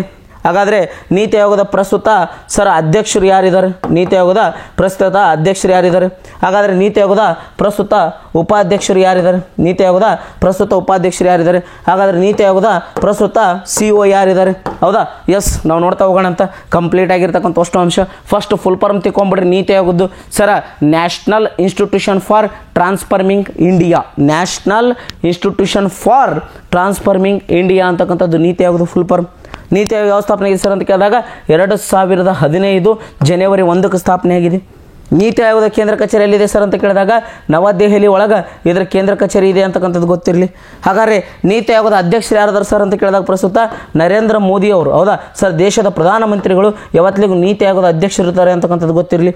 ಹಾಗಾದರೆ ನೀತಿ ಆಯೋಗದ ಉಪಾಧ್ಯಕ್ಷರು ಯಾರಾದ್ರು ಸರ್ ಅಂತ ಕೇಳಿದಾಗ ಸುಮನ್ ಕೆ ಬೇರಿ. ಯಾರಿದಾರ? ಸುಮನ್ ಕೆ ಬೇರಿ ಅಂತಕ್ಕಂಥದ್ದು ನೀತಿ ಆಯೋಗದ ಉಪಾಧ್ಯಕ್ಷರು ಇದ್ದಾರೆ ಅಂತಕ್ಕಂಥದ್ದು ಗೊತ್ತಿರಲಿ. ಏನು CEO ಯಾರಾದ್ರು ಸರ್ ಅಂತ ಕೇಳಿದಾಗ CEO ಯಾರು ಅಂತ ಕೇಳಿದಾಗ ಪ್ರಸ್ತುತ BVR ಸುಬ್ರಹ್ಮಣ್ಯಂ. ಯಾರು? BVR ಸುಬ್ರಹ್ಮಣ್ಯಂ ಸರ್ ನೀತಿ ಆಯೋಗದ ಪ್ರಸ್ತುತ ಉಪಾಧ್ಯಕ್ಷ CEO ಇದ್ದಾರೆ ಅಂತಕ್ಕಂಥದ್ದು ಗೊತ್ತಿರಲಿ. ಹಾಗಾಗಿ ಸರ್ ಇಲ್ಲಿ ಅಧ್ಯಕ್ಷ, ಉಪಾಧ್ಯಕ್ಷ, CEO ಗೊತ್ತಿರಲಿ. ಹಾಗಾದರೆ ನೀತಿ ಆಯೋಗನ ಯಾವ ಆಯೋಗದ ಬದಲಿಗೆ ಸ್ಥಾಪಿಸಲಾಯಿತು ಸರ್ ಅಂತ ಕೇಳಿದಾಗ ಈ ಹಿಂದೆ ಪ್ಲಾನಿಂಗ್ ಕಮಿಷನ್ ಅಂತ ಇತ್ತು, ಯೋಜನಾ ಆಯೋಗ ಅಂತ ಇತ್ತು. ಹೌದಾ ಸರ್? ಯೋಜನಾ ಆಯೋಗ ಅಂತೇಳಿ 1900 ಆಗ ಯೋಜನಾ ಆಯೋಗ ಸಹ ಕೇಳಿದಾನ. ಯೋಜನಾ ಆಯೋಗ ಯಾವಾಗ ಸ್ಥಾಪನೆ ಆಗಿತ್ತು ಸರ್ ಅಂತ ಹೇಳಿದ್ರೆ 1950 ಸರ್ ಮಾರ್ಚ್ 15ಕ್ಕೆ ಸ್ಥಾಪನೆ ಆಗಿತ್ತು. ಇದನ್ನು ಯಾವಾಗ ಕೊಲ್ಯಾಪ್ಸ್ ಮಾಡಿದ್ರು ಸರ್ ಅಂತ ಹೇಳಿದ್ರೆ 2014 ಸರಿ ಸುಮಾರು 64 ವರ್ಷಗಳ ಸೇವೆ ಸಲ್ಲಿಸಿರ್ತಕ್ಕಂಥ ಯೋಜನಾ ಆಯೋಗವನ್ನು ರದ್ದು ಮಾಡಿ ನೀತಿ ಆಯೋಗ ಅಂತೇಳಿ ಜಾರಿಗೊಳಿಸಿದ್ವಿ. ಇವತ್ತು ದೇಶದಲ್ಲಿ ಯಾವ ಸಂಸ್ಥೆ ಇದೆ ಸರ್ ಅಂತ ಹೇಳಿದ್ರೆ ನೀತಿ ಆಯೋಗ ಇದೆ. ಸರ್ ಯೋಜನಾ ಆಯೋಗ ಏನು ಕೆಲಸ ಮಾಡ್ತಿತ್ತು ಅಂತ ಹೇಳಿದ್ರೆ 5 years ಪ್ಲಾನ್, ಪಂಚವಾರ್ಷಿಕ ಯೋಜನೆಗಳನ್ನು ಜಾರಿಗೆ ತರ್ತಾ ಇತ್ತು. ಪಂಚವಾರ್ಷಿಕ ಯೋಜನೆ ಅಂತ ಇದೆ, ಮುಂದೆ ಕ್ವಶನ್ ಅಲ್ಲಿ ಚರ್ಚೆ ಮಾಡ್ತಾ ಹೋಗ್ತೀನಿ. ಈ ಹಿಂದೆ ಹಳೆಯ ಕ್ವಶನ್ ಪೇಪರನ್ನು ತೆಗೆದುಕೊಂಡ್ಬಿಟ್ಟು ಈ ಪ್ರಶ್ನೆಗಳನ್ನು ಕೇಳಿರ್ತಕ್ಕಂಥದ್ದು. ಹಾಗಾಗಿ ಸರ್ ನೆನಪಿಟ್ಕೊಂತ ಬನ್ನಿ, ಇಲ್ಲಿ ಪ್ರಮುಖವಾಗಿರ್ತಕ್ಕಂಥದ್ದು. ಸೊ ಇಲ್ಲಿ ಯೋಜನಾ ಆಯೋಗದ ಬದಲಿಗೆ ಯಾವ ಆಯೋಗವನ್ನು ಸ್ಥಾಪಿಸಲಾಗಿದೆ ಸರ್ ಅಂತ ಹೇಳಿದ್ರೆ ನೀತಿ ಆಯೋಗ. ಸರ್ ಇದನ್ನು ಇನ್ನೊಂದು ಹೆಸರಿನ ಕರಿತಾರೆ, ಏನಂತ ಕರಿತಾರೆ ಅಂತ ಹೇಳಿದ್ರೆ ಚಿಂತಕರ ಚಾವಡಿ. ಏನಂತ ಕರಿತಾರೆ ಇದನ್ನ? ಚಿಂತಕರ ಚಾವಡಿ. ಥಿಂಕ್ ಟ್ಯಾಂಕ್ ಬಾಡಿ ಅಂತಲೂ ಕರಿತಾರೆ ನೋಡಿ. ಥಿಂಕ್ ಟ್ಯಾಂಕ್ ಬಾಡಿ ಅಂತೇಳಿ ಈ ಕಡೆ ಯಾವ ಸಂಸ್ಥೆಯನ್ನು ಕರಿತಾರೆ ಅಂತ ಕೇಳ್ತಾನೆ ಸರ್ ನೀತಿ ಆಯೋಗನ ಕರಿತಾರೆ ಅಂತಕ್ಕಂಥದ್ದು ಗೊತ್ತಿರಬೇಕಾಗ್ತದೆ. ಎಸ್, ಹಾಗಾಗಿ ಸರ್ ಇವತ್ತು ಇಂತಹ ನೀತಿ ಆಯೋಗ ದೇಶದಲ್ಲಿ ಇವತ್ತು ಅತಿ ದೊಡ್ಡ ಕೆಲಸವನ್ನು ಮಾಡ್ತಾ ಇದೆ, ಸೇವೆಯನ್ನು ಮಾಡ್ತಾ ಇದೆ ಅಂತಕ್ಕಂಥದ್ದನ್ನ ನೋಟ್ ಮಾಡ್ಕೊತ ಬನ್ನಿ. ಎಸ್, ಇದು ನೀತಿ ಆಯೋಗದ ಒಂದು ಪ್ರಶ್ನೆಯ ಹಲವು ಸುತ್ತಲಿನ ಉತ್ತರಗಳು ಅಂತಕ್ಕಂಥದ್ದನ್ನ ಆತ್ಮೀಯ ಸ್ಪರ್ಧಾರ್ಥಿಗಳು ತಿಳ್ಕೊತ ಬನ್ನಿ. ಎಸ್, ಹಾಗಾದರೆ ಮುಂದಿನ ಪ್ರಶ್ನೆ ಹೀಗಿದೆ. ಎಸ್, ಮುಂದಿನ ಪ್ರಶ್ನೆ ಸರ್ ನಾವು ನೋಡ್ತಾ ಹೋಗೋದಾದರೆ ಪ್ರಶ್ನೆಯನ್ನು ಅಂಶ ಗಮನಿಸ್ತಾ ಬನ್ನಿ. ಓಕೆ, ಹಾಂ, ಓಕೆ. ಎಸ್, ಸೊ ಇಲ್ಲಿ ತಾವು ಗಮನಿಸ್ತಾ ಬಂದಾಗ ಸರ ಕಳಿಂಗ ಯುದ್ಧ, ಹೌದಾ, ಕಳಿಂಗ ಯುದ್ಧ ನಡೆದ ವರ್ಷ ಯಾವುದು ಅಂತಕ್ಕಂಥದ್ದು ಪ್ರಶ್ನೆ ಇದೆ ನೋಡಿ. ಕಳಿಂಗ ಯುದ್ಧ ನಡೆದ ವರ್ಷ ಯಾವುದು ಅಂತ ಪ್ರಶ್ನೆ ಇದೆ. ಆಯ್ಕೆ ಎ ಸರ್ ಕ್ರಿಸ್ತಪೂರ್ವ 261. ಇನ್ನು what is the year of the Kalinga war? Option A 261, option B 356, option C 250 year, option D 208. ಹಾಗಾದರೆ ಕಳಿಂಗ ಯುದ್ಧ ನಡೆದ ವರ್ಷ ಯಾವುದು ಅಂತ ಕೇಳಿದಾಗ ಆಪ್ಷನ್ ಎ ಸರ್ ಕ್ರಿಸ್ತಪೂರ್ವ 261, option B 356, option C 250, option D 208. ಹಾಗಾದರೆ ಬೇಗ ಬೇಗ ಆತ್ಮಸ್ಪರ್ಧಿಗಳೇ ಕಾಮೆಂಟನ್ನು ತಿಳಿಸ್ತಾ ಬನ್ನಿ. ಓಕೆ, ಭಾಳಷ್ಟು ವಿದ್ಯಾರ್ಥಿಗಳು ಸರ್ ಸರಿಯಾದ ಕಾಮೆಂಟನ್ನು ತಿಳಿಸ್ತಾ ಬರ್ತಾ ಇದ್ದೀರಿ. Okay, S. ಸೊ ಹಾಗಾದರೆ ಪ್ರಮುಖವಾಗಿರ್ತಕ್ಕಂಥ ಅಂಶ ಅಂತಕ್ಕಂಥದ್ದು ನಾವು ನೋಡ್ತಾ ಬಂದಾಗ ಇಲ್ಲಿ ತಮ್ಮಗಳಿಗೆ ಗೊತ್ತಿರಬೇಕಾಗ್ತದೆ. ಭಾಳಷ್ಟು ವಿದ್ಯಾರ್ಥಿಗಳು ಸರಿಯಾದ ಉತ್ತರವನ್ನು ನೀಡ್ತಾ ಇದ್ದೀರಿ. ಓಕೆ, ಎ ಸರ್ ಅಂತೇಳಿ. ಎಸ್, ಹಾಗಾದರೆ ಕಳಿಂಗ ಯುದ್ಧ ನಡೆದಿರ್ತಕ್ಕಂಥದ್ದು ಯಾವುದಂತ ಕೇಳಿದಾಗ ಸರ್ ಕ್ರಿಸ್ತಪೂರ್ವ 261ರಲ್ಲಿ ಕಳಿಂಗ ಯುದ್ಧ ವಾರ ಆಗ್ತದೆ ಅಂತಕ್ಕಂಥದ್ದು ಗೊತ್ತಿರಬೇಕಾಗ್ತದೆ.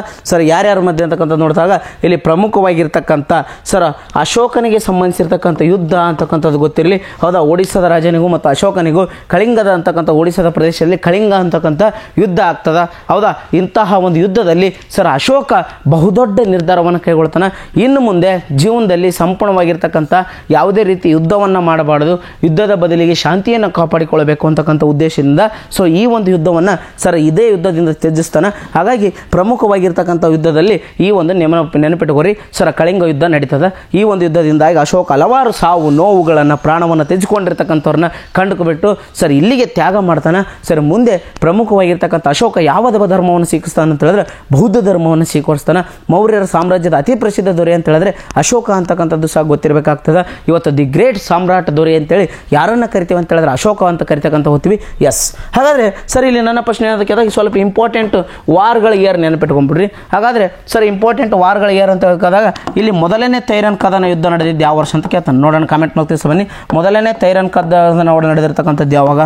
ಎರಡನೇ ಸರ್ ತೈರನ್ ಕದನ ನಡೆದಿರ್ತಕ್ಕಂಥ ವರ್ಷ ಯಾವಾಗ? ಅದೇ ರೀತಿಯಾಗಿ ತಾಳಿಕೋಟೆ ಕದನ ನಡೆದಿರ್ತಕ್ಕಂಥ ವರ್ಷ ಯಾವಾಗ? ಹೌದಾ, ಸೊ ಅದೇ ರೀತಿಯಾಗಿ ಪ್ರಮುಖವಾಗಿರ್ತಕ್ಕಂಥದ್ದು ಈಗ ಸರ್ ನಮ್ಗೆ ಗೊತ್ತಾಯ್ತು. ಹಾಗಾದರೆ ಮೊದಲೇ ತೈರನ್ ಯುದ್ಧ ನಡೆದಿರ್ತಕ್ಕಂಥದ್ದು ಯಾವಾಗ ಅಂತ ಹೇಳಿದ್ರೆ 1191 ಗೊತ್ತಿರಲಿ. ಎರಡನೇ ಯುದ್ಧ ನಡೆದಿರ್ತಕ್ಕಂಥದ್ದು ಯಾವಾಗ ಅಂತ ಹೇಳಿದ್ರೆ 1192 ಗೊತ್ತಿರಲಿ. ತಾಳಿಕೋಟೆ ನಡೆದಿರ್ತಕ್ಕಂಥ ಯುದ್ಧ ಯಾವ್ದು ಅಂತ ಹೇಳಿದ್ರೆ 1565 ಗೊತ್ತಿರಲಿ. ಕಳಿಂಗ ಯುದ್ಧ ನಡೆದಿರ್ತಕ್ಕಂಥದ್ದು ಯಾವಾಗ ಅಂತ ಕೇಳಿದ್ರೆ ಕ್ರಿಸ್ತಪೂರ್ವ 261 ಅಂತಕ್ಕಂಥದ್ದು ಗೊತ್ತಿರಬೇಕಾಗ್ತದೆ. ಹಾಗಾಗಿ ಇಲ್ಲಿ ಸರ್ ವಾರ್ಗಳ ಬಗ್ಗೆ ಭಾಳಷ್ಟು ಸತಿ ಪ್ರಶ್ನೆಯನ್ನು ಕೇಳ್ತಾ ಬರ್ತಾ ಇದ್ದಾನೆ. ಒಂದು ಕಡೆ ನಾನು ಸಹ ಲಿಸ್ಟನ್ನು ತಮ್ಮ ಮುಂದೆ ನೀಡ್ತಾ ಹೋಗ್ತೀನಿ ಆತ್ಮಸ್ವರತೆಗಳೇ. ಎಸ್, ಇವುಗಳನ್ನು ನೋಟ್ಸ್ ಮಾಡ್ಕೊತ ಬನ್ನಿ. ಇದು ಸರ್ ಕಳಿಂಗ ಯುದ್ಧಕ್ಕೆ ಸಂಬಂಧಿಸಿದಂತಕ್ಕಂಥ ಒಂದು ಪ್ರಶ್ನೆಯ ಮಹತ್ವ ಉತ್ತರ ಆಗಿತ್ತು ಅಂತಕ್ಕಂಥದ್ದು ನೋಡ್ತಾ. ಎಸ್, ಇನ್ನು which sector is the contribution the highest GDP in India? ಈ ಕೆಳಗಿನ ಸರ್ ಯಾವ ವಲಯ ಭಾರತಕ್ಕೆ ಅತಿ ಹೆಚ್ಚು GDP ನೀಡುತ್ತದೆ ಅಂತಕ್ಕಂಥದ್ದು ಪ್ರಶ್ನೆ ಇದೆ. ಆಯ್ಕೆ ಎ ಅಗ್ರಿಕಲ್ಚರ್ ಸೆಕ್ಟರ್, ಆಯ್ಕೆ ಬಿ ಇಂಡಸ್ಟ್ರಿ ಸೆಕ್ಟರ್, ಆಯ್ಕೆ ಸಿ ಸರ್ವಿಸ್ ಸೆಕ್ಟರ್, ಆಯ್ಕೆ ಡಿ ಟೆಕ್ನಾಲಜಿ ಸೆಕ್ಟರ್. ಈ ಕೆಳಗಿನ ಯಾವ ವಲಯ ಭಾರತಕ್ಕೆ ಅತಿ ಹೆಚ್ಚು GDPಯನ್ನು ನೀಡುತ್ತದೆ ಅಂತ ಪ್ರಶ್ನೆ ಇದೆ. ಆಯ್ಕೆ ಎ ಕೃಷಿ ವಲಯ, ಆಯ್ಕೆ ಬಿ ಕೈಗಾರಿಕಾ ವಲಯ, ಆಯ್ಕೆ ಸಿ ಸೇವಾ ವಲಯ, ಆಯ್ಕೆ ಡಿ ಟೆಕ್ನಾಲಜಿ ವಲಯ. ಎಸ್, ಈಗ ಆಲ್ರೆಡಿ ಸರ್ ಕಳೆದ ಒಳಗೆ ಚರ್ಚೆ ಮಾಡಿದ್ದೀನಿ. ಕ್ವಿಕ್ಕಾಗಿ ನೋಡ್ತಾ ಬನ್ನಿ ಸರ್. GDP ಅಂದರೆ ಏನು ಸರ್? ಹಾಗಾದರೆ ಭಾರತದಲ್ಲಿ ಇವತ್ತು GDPಯನ್ನು ಅಳತೆ ಮಾಡುವ ಸಂಸ್ಥೆ ಯಾವುದು? ಹೌದಾ? ಸೊ ಹಾಗಾದರೆ ಭಾರತಕ್ಕೆ ಸರ್ ಅತಿ ಹೆಚ್ಚು GDP ನೀಡುವ ವಲಯ ಯಾವುದು? ಹೌದಾ, ವಲಯ ಯಾವುದು? ಎಸ್, ನೋಡ್ತಾ ಹೋಗೋಣ ಅಂತ. ಎಸ್, GDP ಅಂತ ಹೇಳಿದ್ರೆ ಗ್ರಾಸ್ ಡೊಮೆಸ್ಟಿಕ್ ಪ್ರಾಡಕ್ಟ್ ಅಂತಕ್ಕಂಥದ್ದು ಗೊತ್ತಿರಲಿ. ಹೌದಾ ಸರ್? ಇದನ್ನು ಅಳತೆ ಮಾಡೋ ಸಂಸ್ಥೆ ಯಾವುದು ಅಂತ ಹೇಳಿದ್ರೆ ಭಾರತದಲ್ಲಿ ಪ್ರಸ್ತುತ NSO ಗೊತ್ತಿರಲಿ. ಹಾಗಾದರೆ ಈ ಕೆಳಗಿನ ವಲಯಗಳಲ್ಲಿ ನೋಡ್ತಾ ಬಂದಾಗ ಸರ್ ಅಗ್ರಿಕಲ್ಚರಿಂದ 18% GDP ಹೊಂಟಿದೆ, ಇಂಡಸ್ಟ್ರಿಯಿಂದ 24% GDP ಹೊಂಟಿದೆ, ಸರ್ವಿಸ್ ಸೆಕ್ಟರಿಂದ 50% ಹೊಂಟಿದೆ. ಹೌದಾ ಸರ್? ಸರ್ವಿಸ್ ಸೆಕ್ಟರಿಂದ 50% ಹೊಂಟಿದೆ. ಹೌದಾ ಸರ್? ಟೆಕ್ನಾಲಜಿ ಸರ್ವಿಸ್ ಸೆಕ್ಟರ್ನ ಒಂದು ಭಾಗ, ನೆನಪಿಟ್ಟುಕೋರಿ. ಹಾಗಾಗಿ ಸರ್ ಇವತ್ತು ಯಾವ ಸೆಕ್ಟರ್ ಅಂತ ಕೇಳಿದಾಗ ಸರಿಯಾದ ಉತ್ತರ ಸರ್ವಿಸ್ ಸೆಕ್ಟರ್. ಯಾವ ವಲಯ? ಸೇವಾ ವಲಯ. ಭಾರತಕ್ಕೆ ಅತಿ ಹೆಚ್ಚು GDP ನೀಡೋ ವಲಯ ಯಾವುದು ಅಂತ ಹೇಳಿದ್ರೆ ಸೇವಾ ವಲಯ ಅಂತಕ್ಕಂಥದ್ದು ಗೊತ್ತಿರಬೇಕಾಗ್ತದೆ. ಎಸ್, ಹಾಗಾದರೆ ಸರ್ ಇಲ್ಲಿ ನೋಡ್ತಾ ಬಂದಾಗ ಸೇವಾ ವಲಯಕ್ಕೆ ಉದಾಹರಣೆ ಕೊಡ್ರಿ ಅಂತ ಹೇಳಿದ್ರೆ ಎಜುಕೇಷನ್ ಆಗಿರಲಿ, ಬ್ಯಾಂಕಿಂಗ್ ಆಗಿರಲಿ, ಸರ್ ಹೆಲ್ತ್ ಆಗಿರಲಿ, ಇವೆಲ್ಲ ಏನಂತ ಕೇಳಿದಾಗ ಸೇವಾ ವಲಯಕ್ಕೆ ಅದ್ಭುತವಾಗಿರ್ತಕ್ಕಂಥ ಉದಾಹರಣೆ ಅಂತಕ್ಕಂಥದ್ದು ಗೊತ್ತಿಲ್ಲ ಆತ್ಮಸ್ಪರ್ಧಿಗಳೇ. ಹಾಗಾಗಿ ಇವತ್ತು ದಿನೇ ದಿನೇ ಸರ್ ಭಾರತದ ಆ್ಯಕ್ಚುಲಿ ಮೇನ್ ಆಕ್ಯುಪೇಷನ್ ಅಂತಂದ್ರೆ ಅಗ್ರಿಕಲ್ಚರ್. ಮತ್ತು ಕೃಷಿಯ ಬದಲಾಗಿ ಇವತ್ತು ಏನಾಗ್ತಾ ಇದೆ ಸರ್? ಸೇವಾ ವಲಯ ಹೆಚ್ಚಾಗ್ತಾ ಇದೆ. ಸರ್ ಸ್ವತಂತ್ರ ಬಂದಾಗ ನೆನಪಿಟ್ಟುಕೊಡ್ರಿ, 1950-51 ಸಂದರ್ಭದೊಳಗೆ, ಹೌದಾ ಸರ್? ಸ್ವತಂತ್ರ ನಂತರ ನಾವು ಕಾಲಘಟ್ಟದಲ್ಲಿ ನೋಡ್ತಾ ಹೋಗ್ತೀವಿ. 1947 ಆಗಸ್ಟ್ 15 ನಮ್ಮ ದೇಶಕ್ಕೆ ಸ್ವತಂತ್ರ ಸಿಗ್ತದೆ. ಅದಾದ ನಂತರ ಸರ್ 1950-51 ಸಂದರ್ಭದೊಳಗೆ ಸರ್ ದೇಶದ ಅಗ್ರಿಕಲ್ಚರ್ GDP ಎಷ್ಟಿತ್ತು ಅಂದರೆ 50%. ಸರ್ ಇವತ್ತು ಎಷ್ಟಾಗಿದೆ? 18%. ದಿನೇ ದಿನೇ ಸರ್ ಅಗ್ರಿಕಲ್ಚರ್ GDP ಕಡಿಮೆ ಆಗ್ತದೆ. ಯಾಕೆ ಸರ್? ಸರಿಯಾದ ಇವತ್ತು ಮಳೆ ಇಲ್ಲ ಸರ್, ಸರಿಯಾದ ರೈತರು ಬೆಳೆದಿರ್ತಕ್ಕಂಥ ಬೆಳೆಗಳಿಗೆ ಸರಿಯಾದ ಬೆಲೆ ಇಲ್ಲ, ಸರಿಯಾದ ಮಾರುಕಟ್ಟೆ ವ್ಯವಸ್ಥೆ ಇಲ್ಲ. ಇವತ್ತು ರೈತರು ಮಾಲೀಕರಾಗಬೇಕಾಗಿದೆ. ಇವತ್ತಿಗೂ ಸಹ ದೇಶದಲ್ಲಿ ಕೃಷಿಯ ಸಮಸ್ಯೆಗಳು ಕೂಡಿದಾವೆ. ಹೌದಾ? ಆದರೆ ಇವತ್ತು ದಲ್ಲಾಳಿಗಳ ಸಮಸ್ಯೆ ಇದೆ. ಈ ಎಲ್ಲ ಕಾರಣದಿಂದ ಎಲ್ಲೋ ಒಂದು ಕಡೆ ದೇಶದ ಕೃಷಿ GDP ಕಡಿಮೆ ಆಗ್ತಾ ಇದೆ. ಬಟ್ ಇವತ್ತು ದಿನೇ ದಿನೇ ಸೇವಾ ವಲಯದ ಬೆಳವಣಿಗೆ ಹೆಚ್ಚಾಗ್ತಾ ಇದೆ. ಇವತ್ತು ಎಜುಕೇಷನ್ ಆಗಿರಲಿ, ಹೆಲ್ತ್ ಆಗಿರಲಿ, ಬ್ಯಾಂಕಿಂಗ್ ಆಗಿರಲಿ. ಹಾಗಾಗಿ ಸರ್ವಿಸ್ ಸೆಕ್ಟರಿಂದ ಅತಿ ಹೆಚ್ಚು GDP ಹೋಗ್ತದೆ ಅಂತಕ್ಕಂಥದ್ದು ಗೊತ್ತಿರಲಿ. ಇನ್ನು ಭಾರತ ಪ್ರಪಂಚದಲ್ಲಿ GDP ಎಷ್ಟನೇ ಸ್ಥಾನ ಪಡೆದಿದೆ ಅಂದರೆ 5ನೇ ಸ್ಥಾನ ಪಡೆದಿದೆ. First America, second China, third Germany, fourth Japan, fifth Bharat ಅಂತಕ್ಕಂಥದ್ದು ಗೊತ್ತಿರಲಿ. ಎಸ್, ಸೊ ಇದೇನಂತ ಕೇಳಿದಾಗ ಸರ್ವಿಸ್ ವ್ಯಕ್ತಿಗೆ ಸಂಬಂಧಿಸಿದ. ನೆಕ್ಸ್ಟು ಸೊ ಕಾನ್ಸ್ಟಿಟ್ಯೂಷನ್ಗೆ ಸಂಬಂಧಿಸಿದಂಥ ಪ್ರಶ್ನೆ ಇದೆ ನೋಡಿ, ಸಂವಿಧಾನಕ್ಕೆ ಸಂಬಂಧಿಸಿದಂಥ ಪ್ರಶ್ನೆ ಇದೆ. ಎಸ್, ಪ್ರಶ್ನೆ current member of Lok Sabha seats in Indian constitution. Option A 543, option B 545, option C 28, option D 80. ಹಾಗಾದರೆ ಪ್ರಶ್ನೆ ಏನಿದೆ ಅಂತ ಕೇಳಿದಾಗ ಭಾರತ ಸಂವಿಧಾನದ ಪ್ರಸ್ತುತ ಲೋಕಸಭೆ ಸ್ಥಾನಗಳ ಸಂಖ್ಯೆ ಎಷ್ಟು ಅಂತ ಪ್ರಶ್ನೆ ಇದೆ ನೋಡಿ. ಭಾರತದ ಪ್ರಸ್ತುತ ಲೋಕಸಭೆ ಸ್ಥಾನಗಳ ಸಂಖ್ಯೆ ಎಷ್ಟು ಅಂತ ಪ್ರಶ್ನೆ ಇದೆ.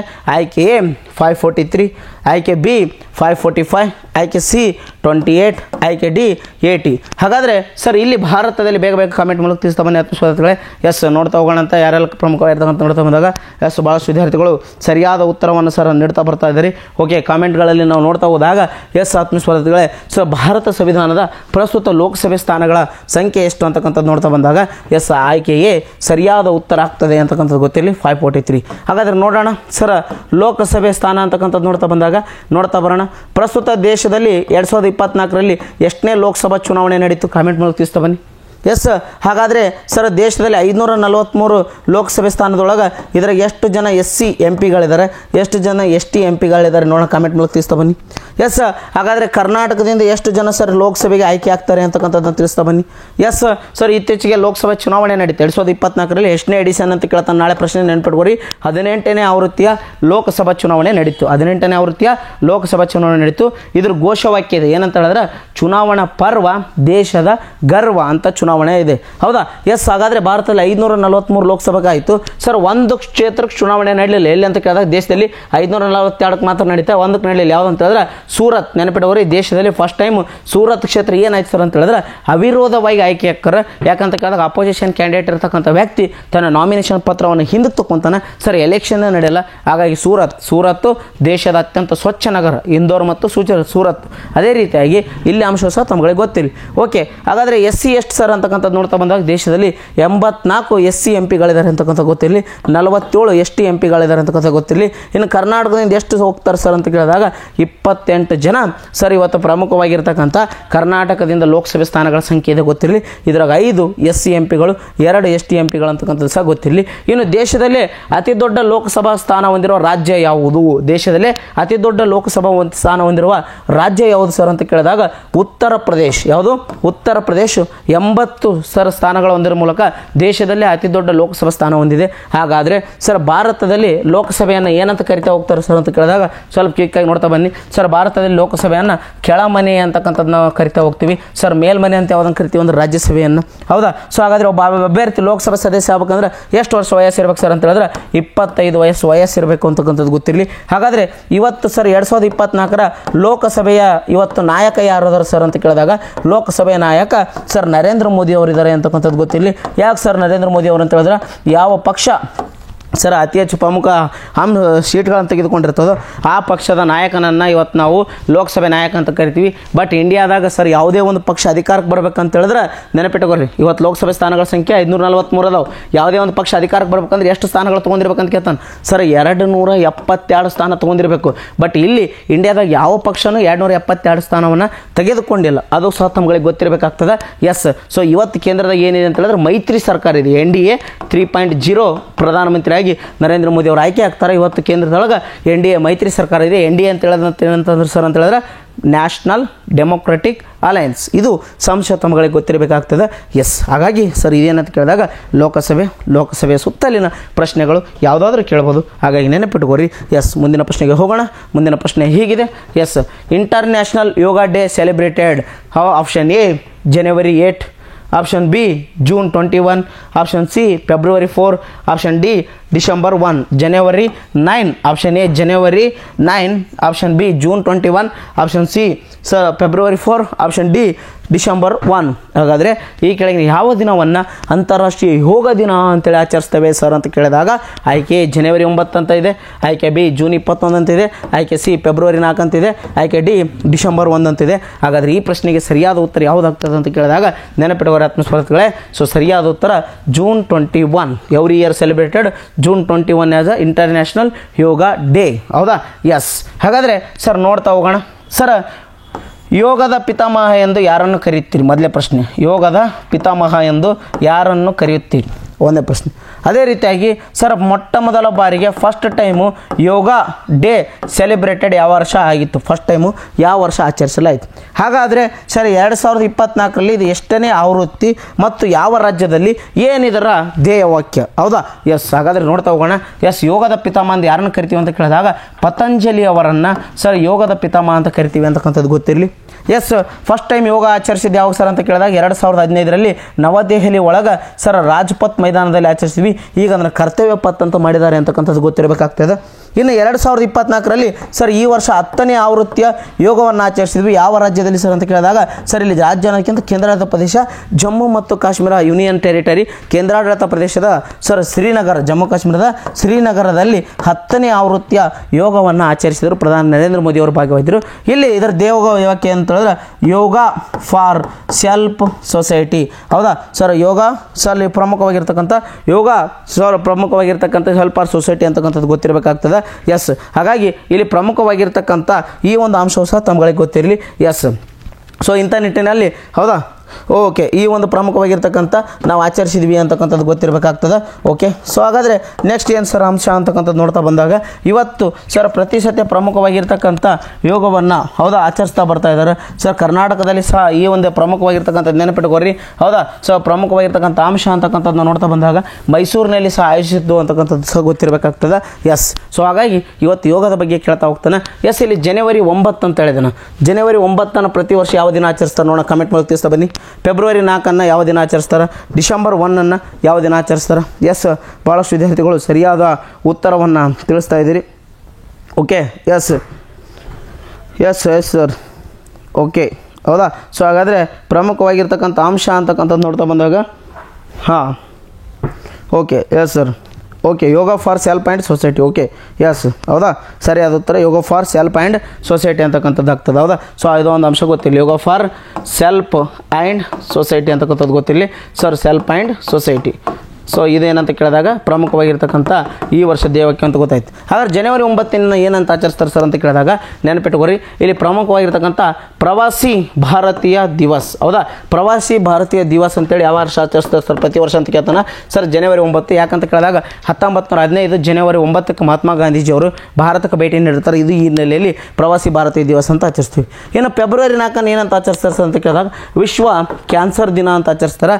ಈ ವರ್ಷ 2024 ಧ್ಯೇಯವಾಕ್ಯ ಏನಂತ ಹೇಳಿದ್ರೆ ಕ್ಲೋಸ್ ದ ಕೇರ್ ಗ್ಯಾಪ್ ಅಂತೇಳಿ, ಕ್ಲೋಸ್ ದ ಕೇರ್ ಗ್ಯಾಪ್ ಅಂತೇಳಿ. ಇನ್ನು ಡಿಸೆಂಬರ್ 1 ಯಾವ ದಿನ ಆಚರಿಸ್ತಾರೆ ಅಂತ ಕೇಳಿದಾಗ ಏಡ್ಸ್ ದಿನಾಚರಣೆ ಅಂತ ಆಚರಿಸ್ತೀವಿ, ಏಡ್ಸ್ ದಿನಾಚರಣೆ ಅಂತ ಆಚರಿಸ್ತೀವಿ. ಹಾಗಾಗಿ ಇಲ್ಲಿ ನೆನಪಿಟ್ಕೋಬೇಕಾಗ್ತದೆ ಸರ್, ಇಲ್ಲಿ GK ಅಂತ ಬಂದಾಗ ಸಂಪೂರ್ಣವಾಗಿರ್ತಕ್ಕಂಥ ಸರ್ 1 ವರ್ಷದ ಪ್ರಮುಖ ದಿನಾಚರಣೆಗಳು ಯಾವುವು, ಅದರ ಧ್ಯೇಯವಾಕ್ಯ ಏನು, ಅವು ಯಾವಾಗ ಸ್ಟಾರ್ಟ್ ಮಾಡಿದ್ರು ಅಂತಕ್ಕಂಥದ್ದನ್ನ ತಿಳ್ಕೊತ ಬನ್ನಿ. ಎಸ್, ಅದಕ್ಕೋಸ್ಕರ ಒನ್ ಆಫ್ ದಿ ಇಂಪಾರ್ಟೆಂಟ್ ಆಗಿರ್ತಕ್ಕಂಥ ಪ್ರಶ್ನೆ ಕೇಳ್ತಾ ಹೋಗ್ತಾನೆ ಆತ್ಮಸ್ವಾಗತಗಳೇ. ಎಸ್, ನೆಕ್ಸ್ಟು ಪ್ರಶ್ನೆ ಹೀಗಿದೆ ನೋಡಿ. ಎಸ್, ಪಂಚವಾರ್ಷಿಕ ಯೋಜನೆಗಳನ್ನು ಯಾವ ದೇಶದಿಂದ ಎರವಲು ಪಡೆಯಲಾಗಿದೆ? ಆಯ್ಕೆ ಎ ಅಮೇರಿಕಾ, ಆಯ್ಕೆ ಬಿ ರಷ್ಯಾ, ಆಯ್ಕೆ ಸಿ ಫ್ರಾನ್ಸ್, ಆಯ್ಕೆ ಡಿ ಜಪಾನ್. ಹಾಗಾದರೆ 5 years plans were borrowed from which country? Option A America, option B Russia, option C France, option D Japan. Yes, ಬೇಗ ಬೇಗ ಕಾಮೆಂಟ್ ಮೂಲಕ ತಿಳಿಸ್ತಾ ಬನ್ನಿ. ಎಸ್ ಸರ್, ಅಂಶವನ್ನು ನಾವು ನೋಡ್ತಾ ಹೋದಾಗ ಭಾಳಷ್ಟು ವಿದ್ಯಾರ್ಥಿಗಳು ಸರಿಯಾದ ಉತ್ತರವನ್ನು ತಿಳಿಸ್ತಾ ಬರ್ತಾ ಇದ್ದೀರಿ ಆತ್ಮಸ್ವಾಗತಗಳೇ. Okay, S. ಸೊ ಹಾಗಾದರೆ ಈ ಒಂದು ಪ್ರಮುಖವಾಗಿರ್ತಕ್ಕಂಥ ನಿಟ್ಟಿನೊಳಗೆ ಎಸ್ ಎಲ್ಲಿಂದ ಸರ್ ನಾವು ಪ್ರಮುಖವಾಗಿರ್ತಕ್ಕಂಥ ಆಚರಿಸ್ತಾ ಬರ್ತಾ ಇದ್ದೀವಿ ಸರ್ ಅಂತಕ್ಕಂಥದ್ದು ಗೊತ್ತಿರಬೇಕಾಗ್ತದೆ. ಎಸ್, ಪಂಚವಾರ್ಷಿಕ ಯೋಜನೆಗಳನ್ನು Bharat one of the important ಆಗಿರ್ತಕ್ಕಂಥ ಅಂಶ ಅಂತಕ್ಕಂಥದ್ದು ಗೊತ್ತಿರಬೇಕಾಗ್ತದೆ. ಇಲ್ಲಿ ಸರ್ ಯಾವ ದೇಶದಿಂದ ಎರವಲು ಪಡೆಯಲಾಗಿದೆ ಇವತ್ತು? ಹಾಗಾದರೆ ಭಾರತದಲ್ಲಿ ಒಟ್ಟು ಎಷ್ಟು ಪಂಚವಾರ್ಷಿಕ ಯೋಜನೆಗಳು ಬಂದಿದ್ದಾವೆ? ಹಾಗಾದರೆ ಸರ್ ಕೊನೆಯ ಪಂಚವಾರ್ಷಿಕ ಯೋಜನೆ ಯಾವುದು? ಸಂಪೂರ್ಣವಾಗಿರ್ತಕ್ಕಂಥ ಮಾಹಿತಿಯನ್ನು ನೋಡ್ತಾ ಹೋಗೋಣ. ಎಸ್, ಬೇಗ ಬೇಗ ಕಾಮೆಂಟ್ ಮೂಲಕ ತಿಳಿಸ್ತಾ ಬರ್ತಾ ಹೋಗಿ. ಓಕೆ, ಭಾಳಷ್ಟು ವಿದ್ಯಾರ್ಥಿಗಳು ಸರ್ ಸರಿಯಾದ ಉತ್ತರವನ್ನು ನೀಡ್ತಾ ಬರ್ತಾ ಇದ್ದಾರೆ ಆತ್ಮಸ್ವಾಗತಗಳೇ. Okay, yes sir. Okay, yes. ಹಾಗಾದರೆ ಸೊ ನೇರವಾಗಿ ಮುಂದಕ್ಕೆ ಹೋಗೋಣ. ಮತ್ತೆ ಆಗ್ತಾಳೆ ಸರ್ ಪ್ರಮುಖವಾಗಿರ್ತಕ್ಕಂಥ ಅಂಶ ಅಂತಕ್ಕಂಥದ್ದು ನೋಡ್ತಾ ಬಂದಾಗ ಸರಿಯಾದ ಉತ್ತರ ಆಪ್ಷನ್ ಬಿ ರಷ್ಯಾದಿಂದ ತೊಗೊಂಬಂದಿವಿ. ಈ ಹಿಂದೆ ಅದು USSR ಅಂತ ಇತ್ತು. ಹೌದಾ, ರಷ್ಯಾ ಅಂತಿದ್ದಿಲ್ಲ, USSR ಅಂತ ಇತ್ತು. ಶೀತಲ ಸಮರದ ನಂತರ ಇವತ್ತು ರಷ್ಯಾ ಒಕ್ಕೂಟ ಒಳಗೋಗಿ ಇವತ್ತು ರಷ್ಯಾ ಅಂತ ಕರಿತೀವಿ. Union Soviet Socialist Republic of Russia ಅಂತೇಳಿ ಕರಿತೀವಿ. Union Soviet Socialist Republic. So ಇಂತಹ ಏನಂತ ಕೇಳಿದಾಗ ರಷ್ಯಾ ಅಂತಕ್ಕಂಥದ್ದು ಈಗ ನಾವು ಕರಿತೀವಿ. ಮೊದಲು ಅದು USSR ಅಂತ ಇತ್ತು. ಎಸ್. ಸೊ ರಷ್ಯಾದವ್ರು ಏನಂತ ಕೇಳಿದಾಗ ನೆನಪಿಟ್ಕೋಬೇಕಾಗ್ತದೆ, ಪ್ರಪಂಚದಲ್ಲೇ ಇವತ್ತು ಸರ್ ರಷ್ಯಾ ಫಸ್ಟ್ ಟೈಮ್ 1928ರಿಂದ 1932ರವರೆಗೆ ಸರ್ ಯಾರ ನೇತೃತ್ವದಲ್ಲಿ ಅಂತ ಕೇಳಿದಾಗ ಜೋಸೆಫ್ ಸ್ಟಾಲಿನ್ ಅವರ ನೇತೃತ್ವದಲ್ಲಿ ಜಗತ್ತಿನಲ್ಲೇ ಮೊದಲ ಬಾರಿಗೆ ಪಂಚವಾರ್ಷಿಕ ಯೋಜನೆಗಳನ್ನು ಜಾರಿಗೊಳಿಸ್ತದೆ. ಎಸ್. ಹಾಗಾದರೆ ಭಾರತದಲ್ಲಿ ಇದುವರೆಗೆ ಎಷ್ಟು ಪಂಚವಾರ್ಷಿಕ ಯೋಜನೆಗಳು ಬಂದವು ಸರ್ ಅಂತ ಹೇಳಿದಾಗ 12 ಪಂಚವಾರ್ಷಿಕ ಯೋಜನೆಗಳು ಬಂದಿದ್ದಾವೆ ಅಂತ ಗೊತ್ತಿರಲಿ. ಎಲ್ಲಿಂದ ಎಲ್ಲಿವರೆಗೆ ಸರ್ ಅಂತ ಹೇಳಿದ್ರೆ 1951ರಿಂದ 2017ರವರೆಗೂ 12 ಪಂಚವಾರ್ಷಿಕ ಯೋಜನೆಗಳು ಬಂದವು. ಕೊನೆಯ ಪಂಚವಾರ್ಷಿಕ ಯೋಜನೆ ಯಾವುದು ಸರ್ ಅಂತ ಕೇಳಿದಾಗ 12ನೇ ಪಂಚವಾರ್ಷಿಕ ಯೋಜನೆ. ಅವಧಿ 2012ರಿಂದ 2017. ಈ ಯೋಜನೆಯನ್ನು 2014ರಲ್ಲೇ ಸರ್ ರದ್ದು ಮಾಡ್ತಾರೆ. 2015ರಿಂದ ಜನವರಿ 1ರಿಂದ ನೀತಿ ಆಯೋಗ ಜಾರಿಗೆ ಬರ್ತದೆ. ಅದಕ್ಕೋಸ್ಕರ 12ನೇ ಪಂಚವಾರ್ಷಿಕ ಯೋಜನೆಯನ್ನು ನೆನಪಿಟ್ಕೊಳ್ಳಿ. ಹಾಗಾದರೆ ಸರ್ ಇಲ್ಲಿ ಭಾಳ ಸತಿ ಕೇಳೋಣ, ಮೊದಲನೇ ಪಂಚವಾರ್ಷಿಕ ಯೋಜನೆ, 2ನೇ ಪಂಚವಾರ್ಷಿಕ ಯೋಜನೆಯ ಧ್ಯೇಯವಾಕ್ಯ ಏನಂತ ಕೇಳ್ತಾನೆ. ಮೊದಲ ಪಂಚವಾರ್ಷಿಕ ಯೋಜನೆ ಧ್ಯೇಯವಾಕ್ಯ ಏನಂತ ಕೇಳಿದಾಗ ಕೃಷಿ ಸರ್, ಅಗ್ರಿಕಲ್ಚರ್. ಸೆಕೆಂಡ್ ಪಂಚವಾರ್ಷಿಕ ಯೋಜನೆ ಧ್ಯೇಯವಾಕ್ಯ ಯಾವುದಂತ ಕೇಳಿದಾಗ ಕೈಗಾರಿಕೆ ಅಂತಕ್ಕಂಥದ್ದು ಗೊತ್ತಿಲ್ಲ. ಹಾಗಾದರೆ ಸರ್ ಮೊದಲನೇ ಪಂಚವಾರ್ಷಿಕ ಯೋಜನೆ ಯಾವ ಮಾದರಿಯನ್ನು ಒಳಗೊಂಡಿದೆ ಅಂತ ಒಂದು ಪ್ರಶ್ನೆ ಕೇಳಿದಾನೆ. ನೆನಪಿಟ್ಟುಕೊಡ್ರಿ, ಹ್ಯಾರಡ್ ಮತ್ತು ಡೋಮರ್ ಮಾದರಿಯನ್ನು ಒಳಗೊಂಡಿದೆ. ಇನ್ನು 2ನೇ ಪಂಚವಾರ್ಷಿಕ ಯೋಜನೆ ಕೈಗಾರಿಕೆಯನ್ನು ಒಳಗೊಂಡಿದೆಲ್ಲ, ಇದು ಯಾವ ಮಾದರಿ ಸರ್ ಅಂತ ಹೇಳಿದಾಗ PC ಮಹಲ್ಲೋಬಿಸ್ ಮಾದರಿ ಅಂತಕ್ಕಂಥದ್ದು ಗೊತ್ತಿರಲಿ. PC ಮಹಲ್ಲೋಬಿಸ್ ಮಾದರಿ ಸರ್ ಪ್ರಮುಖವಾಗಿರ್ತಕ್ಕಂಥ 2ನೇ ಪಂಚವಾರ್ಷಿಕ ಯೋಜನೆ. ಹಾಗಾದರೆ ಯಾವ ಪಂಚವಾರ್ಷಿಕ ಯೋಜನೆ ಪಾವರ್ಟಿ ಎಲಿವೇಷನ್, ಬಡತನ ನಿರ್ಮೂಲನೆ, ಗರಿಬಿ ಹಟಾವು ಪಂಚವಾರ್ಷಿಕ ಒಳಗೊಂಡಿತ್ತು ಅಂತ ಕೇಳ್ತಾನೆ. 5ನೇ ಪಂಚವಾರ್ಷಿಕ ಯೋಜನೆ ಸರ್ ಗರಿಬಿ ಹಟಾವು ಅಂತಕ್ಕಂಥದ್ದನ್ನ ಒಳಗೊಂಡಿರ್ತಕ್ಕಂಥ ಪಂಚವಾರ್ಷಿಕ ಯೋಜನೆ ಯಾವುದು ಅಂತ ಹೇಳಿದ್ರೆ 5ನೇ ಪಂಚವಾರ್ಷಿಕ ಯೋಜನೆ ಅಂತಕ್ಕಂಥದ್ದು ಗೊತ್ತಿರಿ.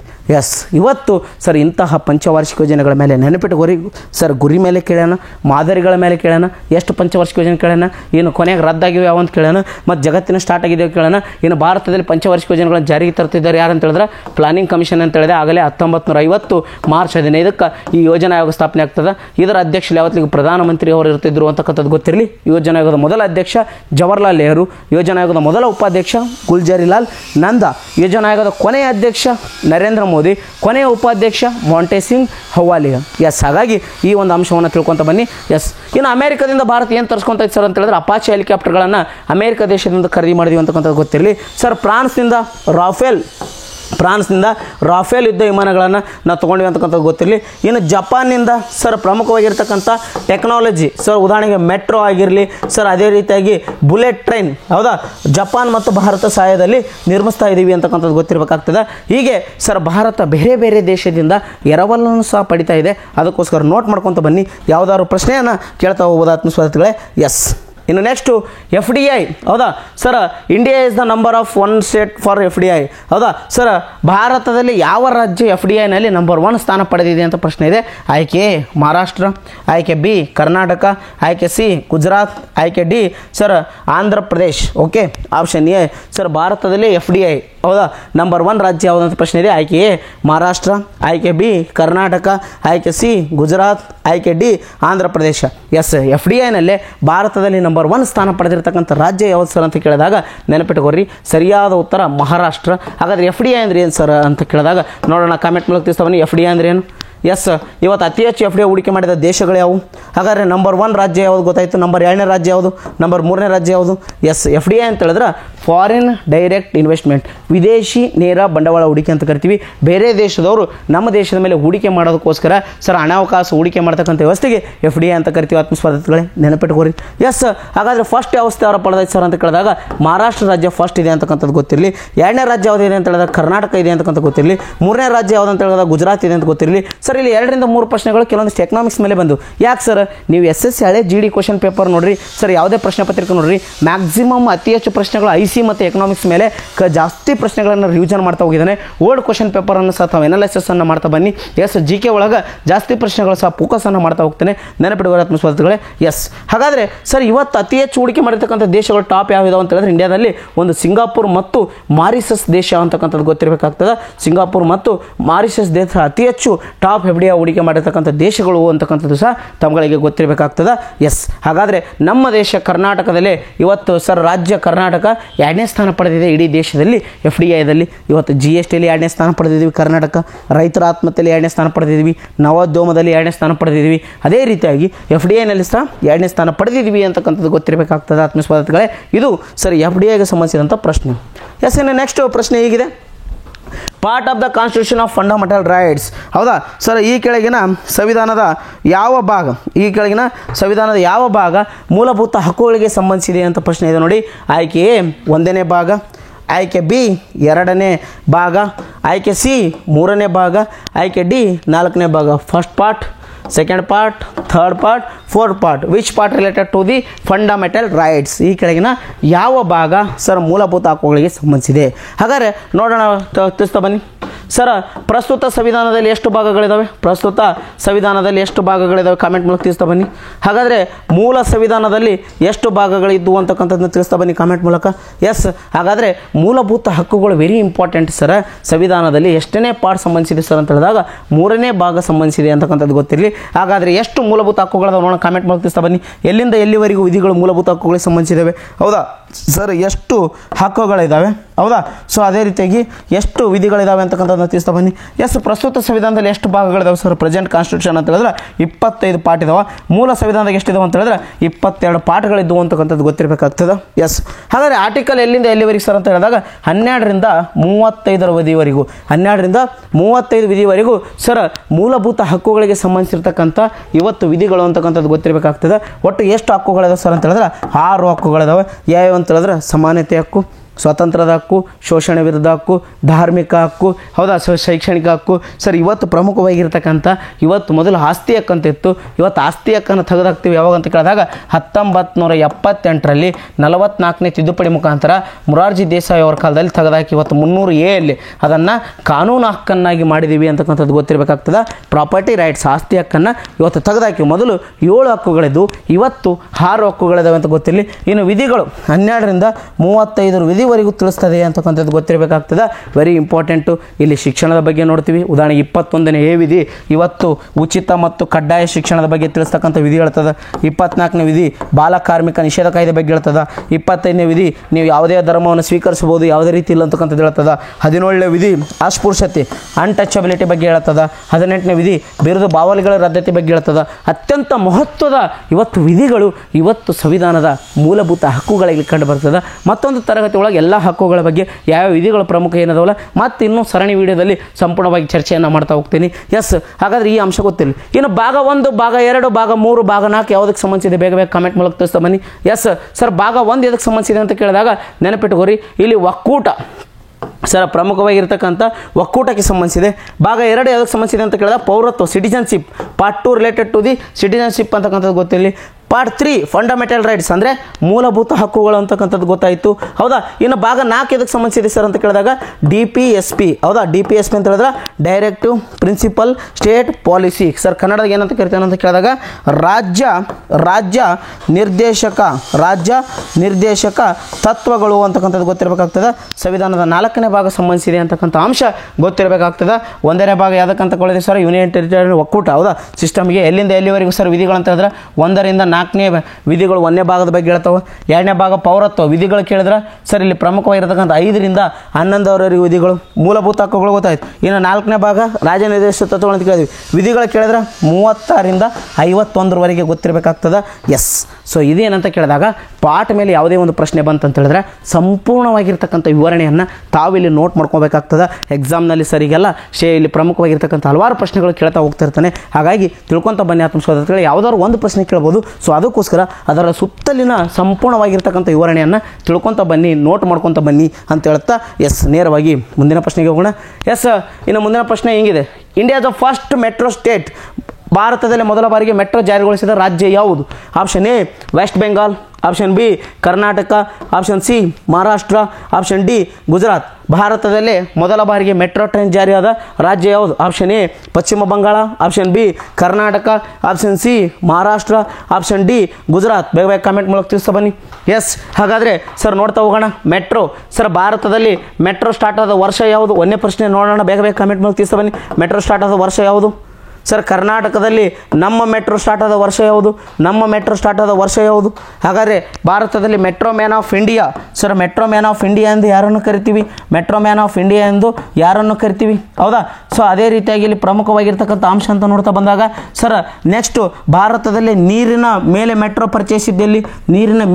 ಪರಿಚಯಿಸಿದ್ದಲ್ಲಿ, ನೆಕ್ಸ್ಟು ನೀರಿನ ಒಳಗಡೆ ಮೆಟ್ರೋ ಪರಿಚಯಿಸಿದ್ದಲ್ಲಿ. ನೋಡಿ, ನೀರಿನ ಮೇಲೆ ಬೇರೆ ಒಳಗಡೆ ಬೇರೆ, ಎರಡು ರೀತಿ ಕೇಳಬಹುದು. ಎಸ್, ಹಾಗಾದರೆ ನೋಡ್ತಾ ಹೋಗೋಣ ಅಂತ.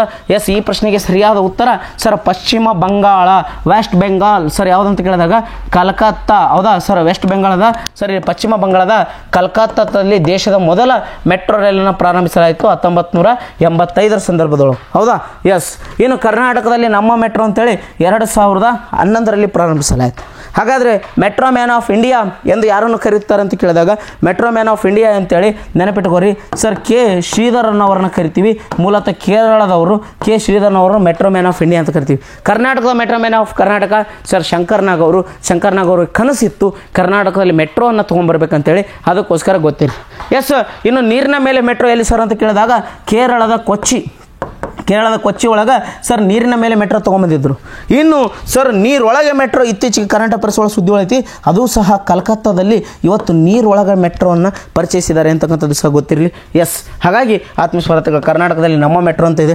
ಇನ್ನು ಅತಿ ಹೆಚ್ಚು ಜನ ಮೆಟ್ರೋ ಸಂಚಾರ ಅಂತಕ್ಕಂಥ ಟಾಪ್ ನೋಡ್ತಾ ಬಂದಾಗ ಇವತ್ತು ಮಹಾರಾಷ್ಟ್ರ, ಡೆಲ್ಲಿ, ಹೌದಾ ಕರ್ನಾಟಕ ಅತ್ಯಂತ ಜನಬಿಡದ ಮೆಟ್ರೋವನ್ನು ಟಾಪ್ ಇರತಕ್ಕಂಥ ರ್ಯಾಂಕಿಂಗ್ನೊಳಗೆ ರಾಜ್ಯಗಳಿದ್ದಾವೆ ಅಂತಕ್ಕಂಥದ್ದು ಸಹ ತಮ್ಗಳಿಗೆ ಗೊತ್ತಿರಬೇಕಾಗ್ತದೆ. ಎಸ್, ಹಾಗಾಗಿ ಸರ್ ಇಲ್ಲಿ ಮೆಟ್ರೋ ಮೇಲೆ ಏನೇ ಪ್ರಶ್ನೆಗಳು ಬಂದರೂ ಸಹ ತಮಗೆ ಅಂತ ಹೇಳಿದಾಗ ಸರ್ ಅವುಗಳ ಸುತ್ತಲಿನ ಪ್ರಶ್ನೆಗಳನ್ನು ಏನು ಮಾಡಬೇಕಾಗ್ತದೆ ಸರ್ ತಮ್ಗಳಿಗೆ ಇಲ್ಲಿ ಗೊತ್ತಿರಬೇಕಾಗ್ತದೆ. ಅದಕ್ಕೋಸ್ಕರ ಯಾವುದಾದ್ರು ಒಂದು ಪ್ರಶ್ನೆಯನ್ನು ಕೇಳ್ತಾ ಹೋಗ್ಬೋದು, ನೋಟ್ ಮಾಡ್ಕೊತ ಬನ್ನಿ. ಎಸ್, ಇನ್ನು ಸರ್ ಇವತ್ತಿನ ಕೊನೆಯ ಪ್ರಶ್ನೆ, ಟಾಪ್ ಪ್ರಶ್ನೆ ಹೀಗಿದೆ. Yes, current defence minister of India. ಹೌದಾ sir, present defence minister of India. Option A Amit Shah, option B Nirmala Sitharaman, option C Rajnath Singh, option D Jaishankar. ಹೌದಾ. ಸೊ ಹಾಗಾದರೆ ಭಾರತದ ಪ್ರಸ್ತುತ ರಕ್ಷಣಾ ಸಚಿವರು ಯಾರು? ಆಯ್ಕೆ ಎ ಅಮಿತ್ ಶಾ, ಆಯ್ಕೆ ಬಿ ನಿರ್ಮಲಾ ಸೀತಾರಾಮನ್, ಆಯ್ಕೆ ಸಿ ರಾಜನಾಥ್ ಸಿಂಗ್, ಆಯ್ಕೆ ಡಿ ಜೈಶಂಕರ್. ಸರ್ ನೀವು ಹಳೆ ಓಲ್ಡ್ ಕ್ವಶನ್ ಪೇಪರನ್ನು ಅನಾಲೈಸಿಸ್ ಮಾಡಿ SSC ಕ್ವಶನ್ ಪೇಪರ್ನ ಸ್ಪರ್ಧಾರ್ಥಿಗಳೇ RRB ಕ್ವಶನ್ ಪೇಪರ್ ಅನಾಲೈಸ್ ಮಾಡಿ ಒಂದು ಮಿನಿಸ್ಟರ್ ಮೇಲೆ ಪ್ರಶ್ನೆ ಕೇಳಿಬಿಟ್ಟಿರ್ತಾನೆ. ವಿಚ್ ಮಿನಿಸ್ಟರ್ ಅಂತಾರೆ ಪ್ರಶ್ನೆ ಕೇಳ್ತಾನೆ, ಯಾರು which minister related to the minister ಅಂತ ಕೇಳ್ಬೋದು, ಅಥವಾ ಸರ್ ಇಲ್ಲಿ ಒಂದು 4 ಕೊಟ್ಟು ಯಾವುದು ತಪ್ಪಾಗಿದೆ ಅಂತ ಕೊಡ್ಬೋದು. ಅದಕ್ಕೋಸ್ಕರ ನಮಗೆ ದಯವಿಟ್ಟು ಸೆಂಟ್ರಲ್ ಮಿನಿಸ್ಟರ್ಸ್ನ ಅಷ್ಟು ಪಟ್ಟಿ ಮಾಡಿ. ಕರ್ನಾಟಕದ್ದು ಸರ್ ಇಲ್ಲಿ ಪರ್ಟಿಕ್ಯುಲರ್ಲಿ ಬೇಕಾಗಲ್ಲ, ಯಾಕಂತ ಕೇಳಿದಾಗ ಸೆಂಟ್ರಲ್ ಇರೋದ್ರಿಂದ all ministers central cabinet Narendra Modi ಅವರ 3.0 ಕ್ಯಾಬಿನೆಟ್ ಒಳಗೆ ಇಂಪಾರ್ಟೆಂಟ್ ಮಿನಿಸ್ಟರ್ಸ್ ಯಾವಿದಾವೆ ಸೊ ಅವುಗಳನ್ನು ಇಲ್ಲಿ ನೋಡ್ತಾ ಹೋಗೋಣ. ಎಸ್, ಹಾಗಾದರೆ ಸರ್ ಇಲ್ಲಿ ಬೇರೆ ಬೇರೆ ಸಚಿವರು ಬೇರೆ ಬೇರೆ ಖಾತೆ ಇದಾವೆ ನೋಡೋಣ, ಕಾಮೆಂಟ್ ಮೂಲಕ ತಿಳಿಸ ಬನ್ನಿ. ಎಸ್, ಹಾಗಾದರೆ ಸರ್ ಭಾರತದ ಪ್ರಸ್ತುತ ರಕ್ಷಣಾ ಸಚಿವರು ಯಾರು ಅಂತ ಕೇಳಿದಾಗ ಈ ಪ್ರಶ್ನೆಗೆ ಸರಿಯಾದ ಉತ್ತರ ಯಾವುದಾಗ್ತದೆ ಸರ್ ಅಂತ ಕೇಳಿದಾಗ ರಾಜನಾಥ್ ಸಿಂಗ್. ಯಾವುದು?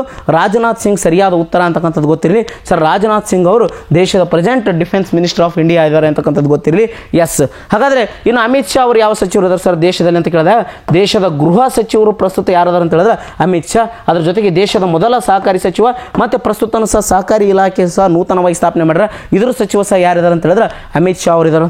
ಇನ್ನು ನಿರ್ಮಲಾ ಸೀತಾರಾಮನ್ ಅವರು ಯಾವ ಸಚಿವರು ಇದ್ದಾರೆ ಸರ್ ಅಂತ ಕೇಳಿದಾಗ ದೇಶದ ಪ್ರಸ್ತುತ ಹಣಕಾಸು ಸಚಿವರು ಯಾರಿದ್ದಾರೆ ಅಂತ ಕೇಳಿದಾಗ ನಿರ್ಮಲಾ ಸೀತಾರಾಮನ್. ಇನ್ನು ಜೈಶಂಕರ್ ಅವರು ಏನಂತ ಕೇಳಿದಾಗ ದೇಶದ ಪ್ರಸ್ತುತ ವಿದೇಶಾಂಗ ಸಚಿವರು, ದೇಶದ ಪ್ರಸ್ತುತ ವಿದೇಶಾಂಗ ಸಚಿವರು ಯಾರು ಅಂತ ಹೇಳಿದ್ರೆ ಜೈಶಂಕರ್ ಅವರು ಅಂತಕ್ಕಂಥದ್ದು ಗೊತ್ತಿರಲಿ. ಇನ್ನು ದೇಶದ ಪ್ರಸ್ತುತ ಟಾಪ್ ಇನ್ನೊಂದು ನೋಡ್ತಾ ಹೋಗೋದಾದ್ರೆ ಕೃಷಿ ಸಚಿವರು ಯಾರದಾರ ಸರ್? ಕೃಷಿ ಸಚಿವರು ಯಾರದ ಅಂತ ಕೇಳಿದಾಗ ನರೇಂದ್ರ ಸಿಂಗ್ ತೋಮರ್. ಯಾರು? ನರೇಂದ್ರ ಸಿಂಗ್ ತೋಮರ್ ಅವರು ಅದಾರ ಅಂತಕ್ಕಂಥದ್ದು ಗೊತ್ತಿರಬೇಕಾಗ್ತದೆ.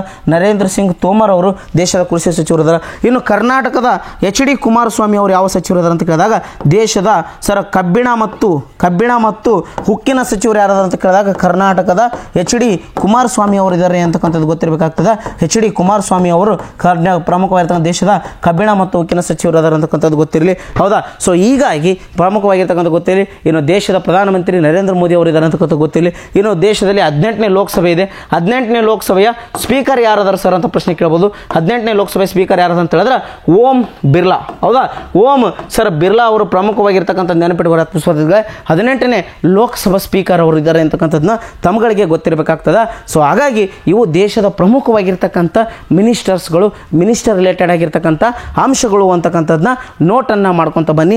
ಎಸ್, ಸೊ ಹಾಗಾದರೆ ಈ ಒಂದು ಅಂಶವನ್ನು ತಿಳ್ಕೊಳ್ತಾ ಇವತ್ತಿನ ಸರ್ ತರಗತಿ ಮುಗಿದ ನಂತರ ಈಗ ಆಲ್ರೆಡಿ ನಿನ್ನೆ ಪ್ರಶ್ನೆಗೆ ಭಾಳಷ್ಟು ವಿದ್ಯಾರ್ಥಿಗಳು ಸರಿಯಾದ ಉತ್ತರವನ್ನು ನೀಡ್ತಾ ಬಂದಿದ್ದೀರಿ. ಹೌದಾ? ಆ ವಿದ್ಯಾರ್ಥಿಗಳ ಹೆಸರನ್ನು ಹಾಕ್ತೀವಿ ಅಂತ ಹೇಳಿದ್ವಿ. ಸರ್ ಎಲ್ಲರ ಹೆಸರನ್ನು ಕಂಪ್ಲೀಟ್ ಆಗಿ ಮಂಡೇ ಕ್ಲಾಸ್ನಲ್ಲಿ ಹಾಕ್ತೀವಿ. ನಿನ್ನೆ ತರಗತಿಯಲ್ಲಿ ಸಹ ವಿದ್ಯಾರ್ಥಿಗಳು ಕಾಮೆಂಟ್ ಮಾಡಿದ್ರಿ. ಇವತ್ತು ಸಹ ನಿಮಗೆ ಒಂದು ಟಾಪ್ ಕಾಮೆಂಟ್ ಪ್ರಶ್ನೆಯನ್ನು ನೀಡಲಾಗ್ತದೆ ಕಾಮೆಂಟ್ ಬಾಕ್ಸ್ನಲ್ಲಿ. ಎಸ್, ಯಾರು ಕಾಮೆಂಟ್ ಮಾಡಿರ್ತಾರಲ್ಲ ಅವರುಗಳಿಗೆ ನೆಕ್ಸ್ಟ್ ಪ್ರಶ್ನೆಯನ್ನು ನೀಡಲಾಗ್ತದೆ. ಎಸ್, ಇವತ್ತಿನ ಪ್ರಶ್ನೆ ಹೀಗಿದೆ ಸರ್, ಭಾರತದಲ್ಲಿ ಪ್ರಮುಖವಾಗಿರ್ತಕ್ಕಂಥ GST. ಹೌದಾ? ಭಾರತದಲ್ಲಿ ಸರ್ GSTಯನ್ನು ಅಳವಡಿಸಿಕೊಂಡ ಮೊದಲ ರಾಜ್ಯ ಯಾವುದು? GSTಯನ್ನು ಅಳವಡಿಸಿಕೊಂಡ ಮೊದಲ ರಾಜ್ಯ ಯಾವುದು ಅಂತೇಳಿ ತರಗತಿ ಮುಗಿದ ನಂತರ ಸರ್ ಕಾಮೆಂಟ್ ಬಾಕ್ಸ್ನಲ್ಲಿ ಕಾಮೆಂಟ್ ಮೂಲಕ ತಿಳಿಸ್ತಾ ಬನ್ನಿ. ಆಯ್ಕೆ ಎ ಸರ್ ಅಸ್ಸಾಂ, ಆಯ್ಕೆ ಬಿ ಗುಜರಾತ್, ಆಯ್ಕೆ ಸಿ ಕರ್ನಾಟಕ, ಆಯ್ಕೆ ಡಿ ತೆಲಂಗಾಣ. ಹೌದಾ? ಎಸ್, ಹಾಗಾದರೆ ಸರ್ ಈ ಪ್ರಶ್ನೆಗೆ ಏನಂತ ಕೇಳಿದಾಗ ತರಗತಿ ಮುಗಿದ ನಂತರ ನೀಡ್ತಾ ಬನ್ನಿ. ಟಾಪ್ ಒನ್ ಇವತ್ತಿನ ಕಾಮೆಂಟ್ ಪ್ರಶ್ನೆ ಆಗಿರ್ತದೆ.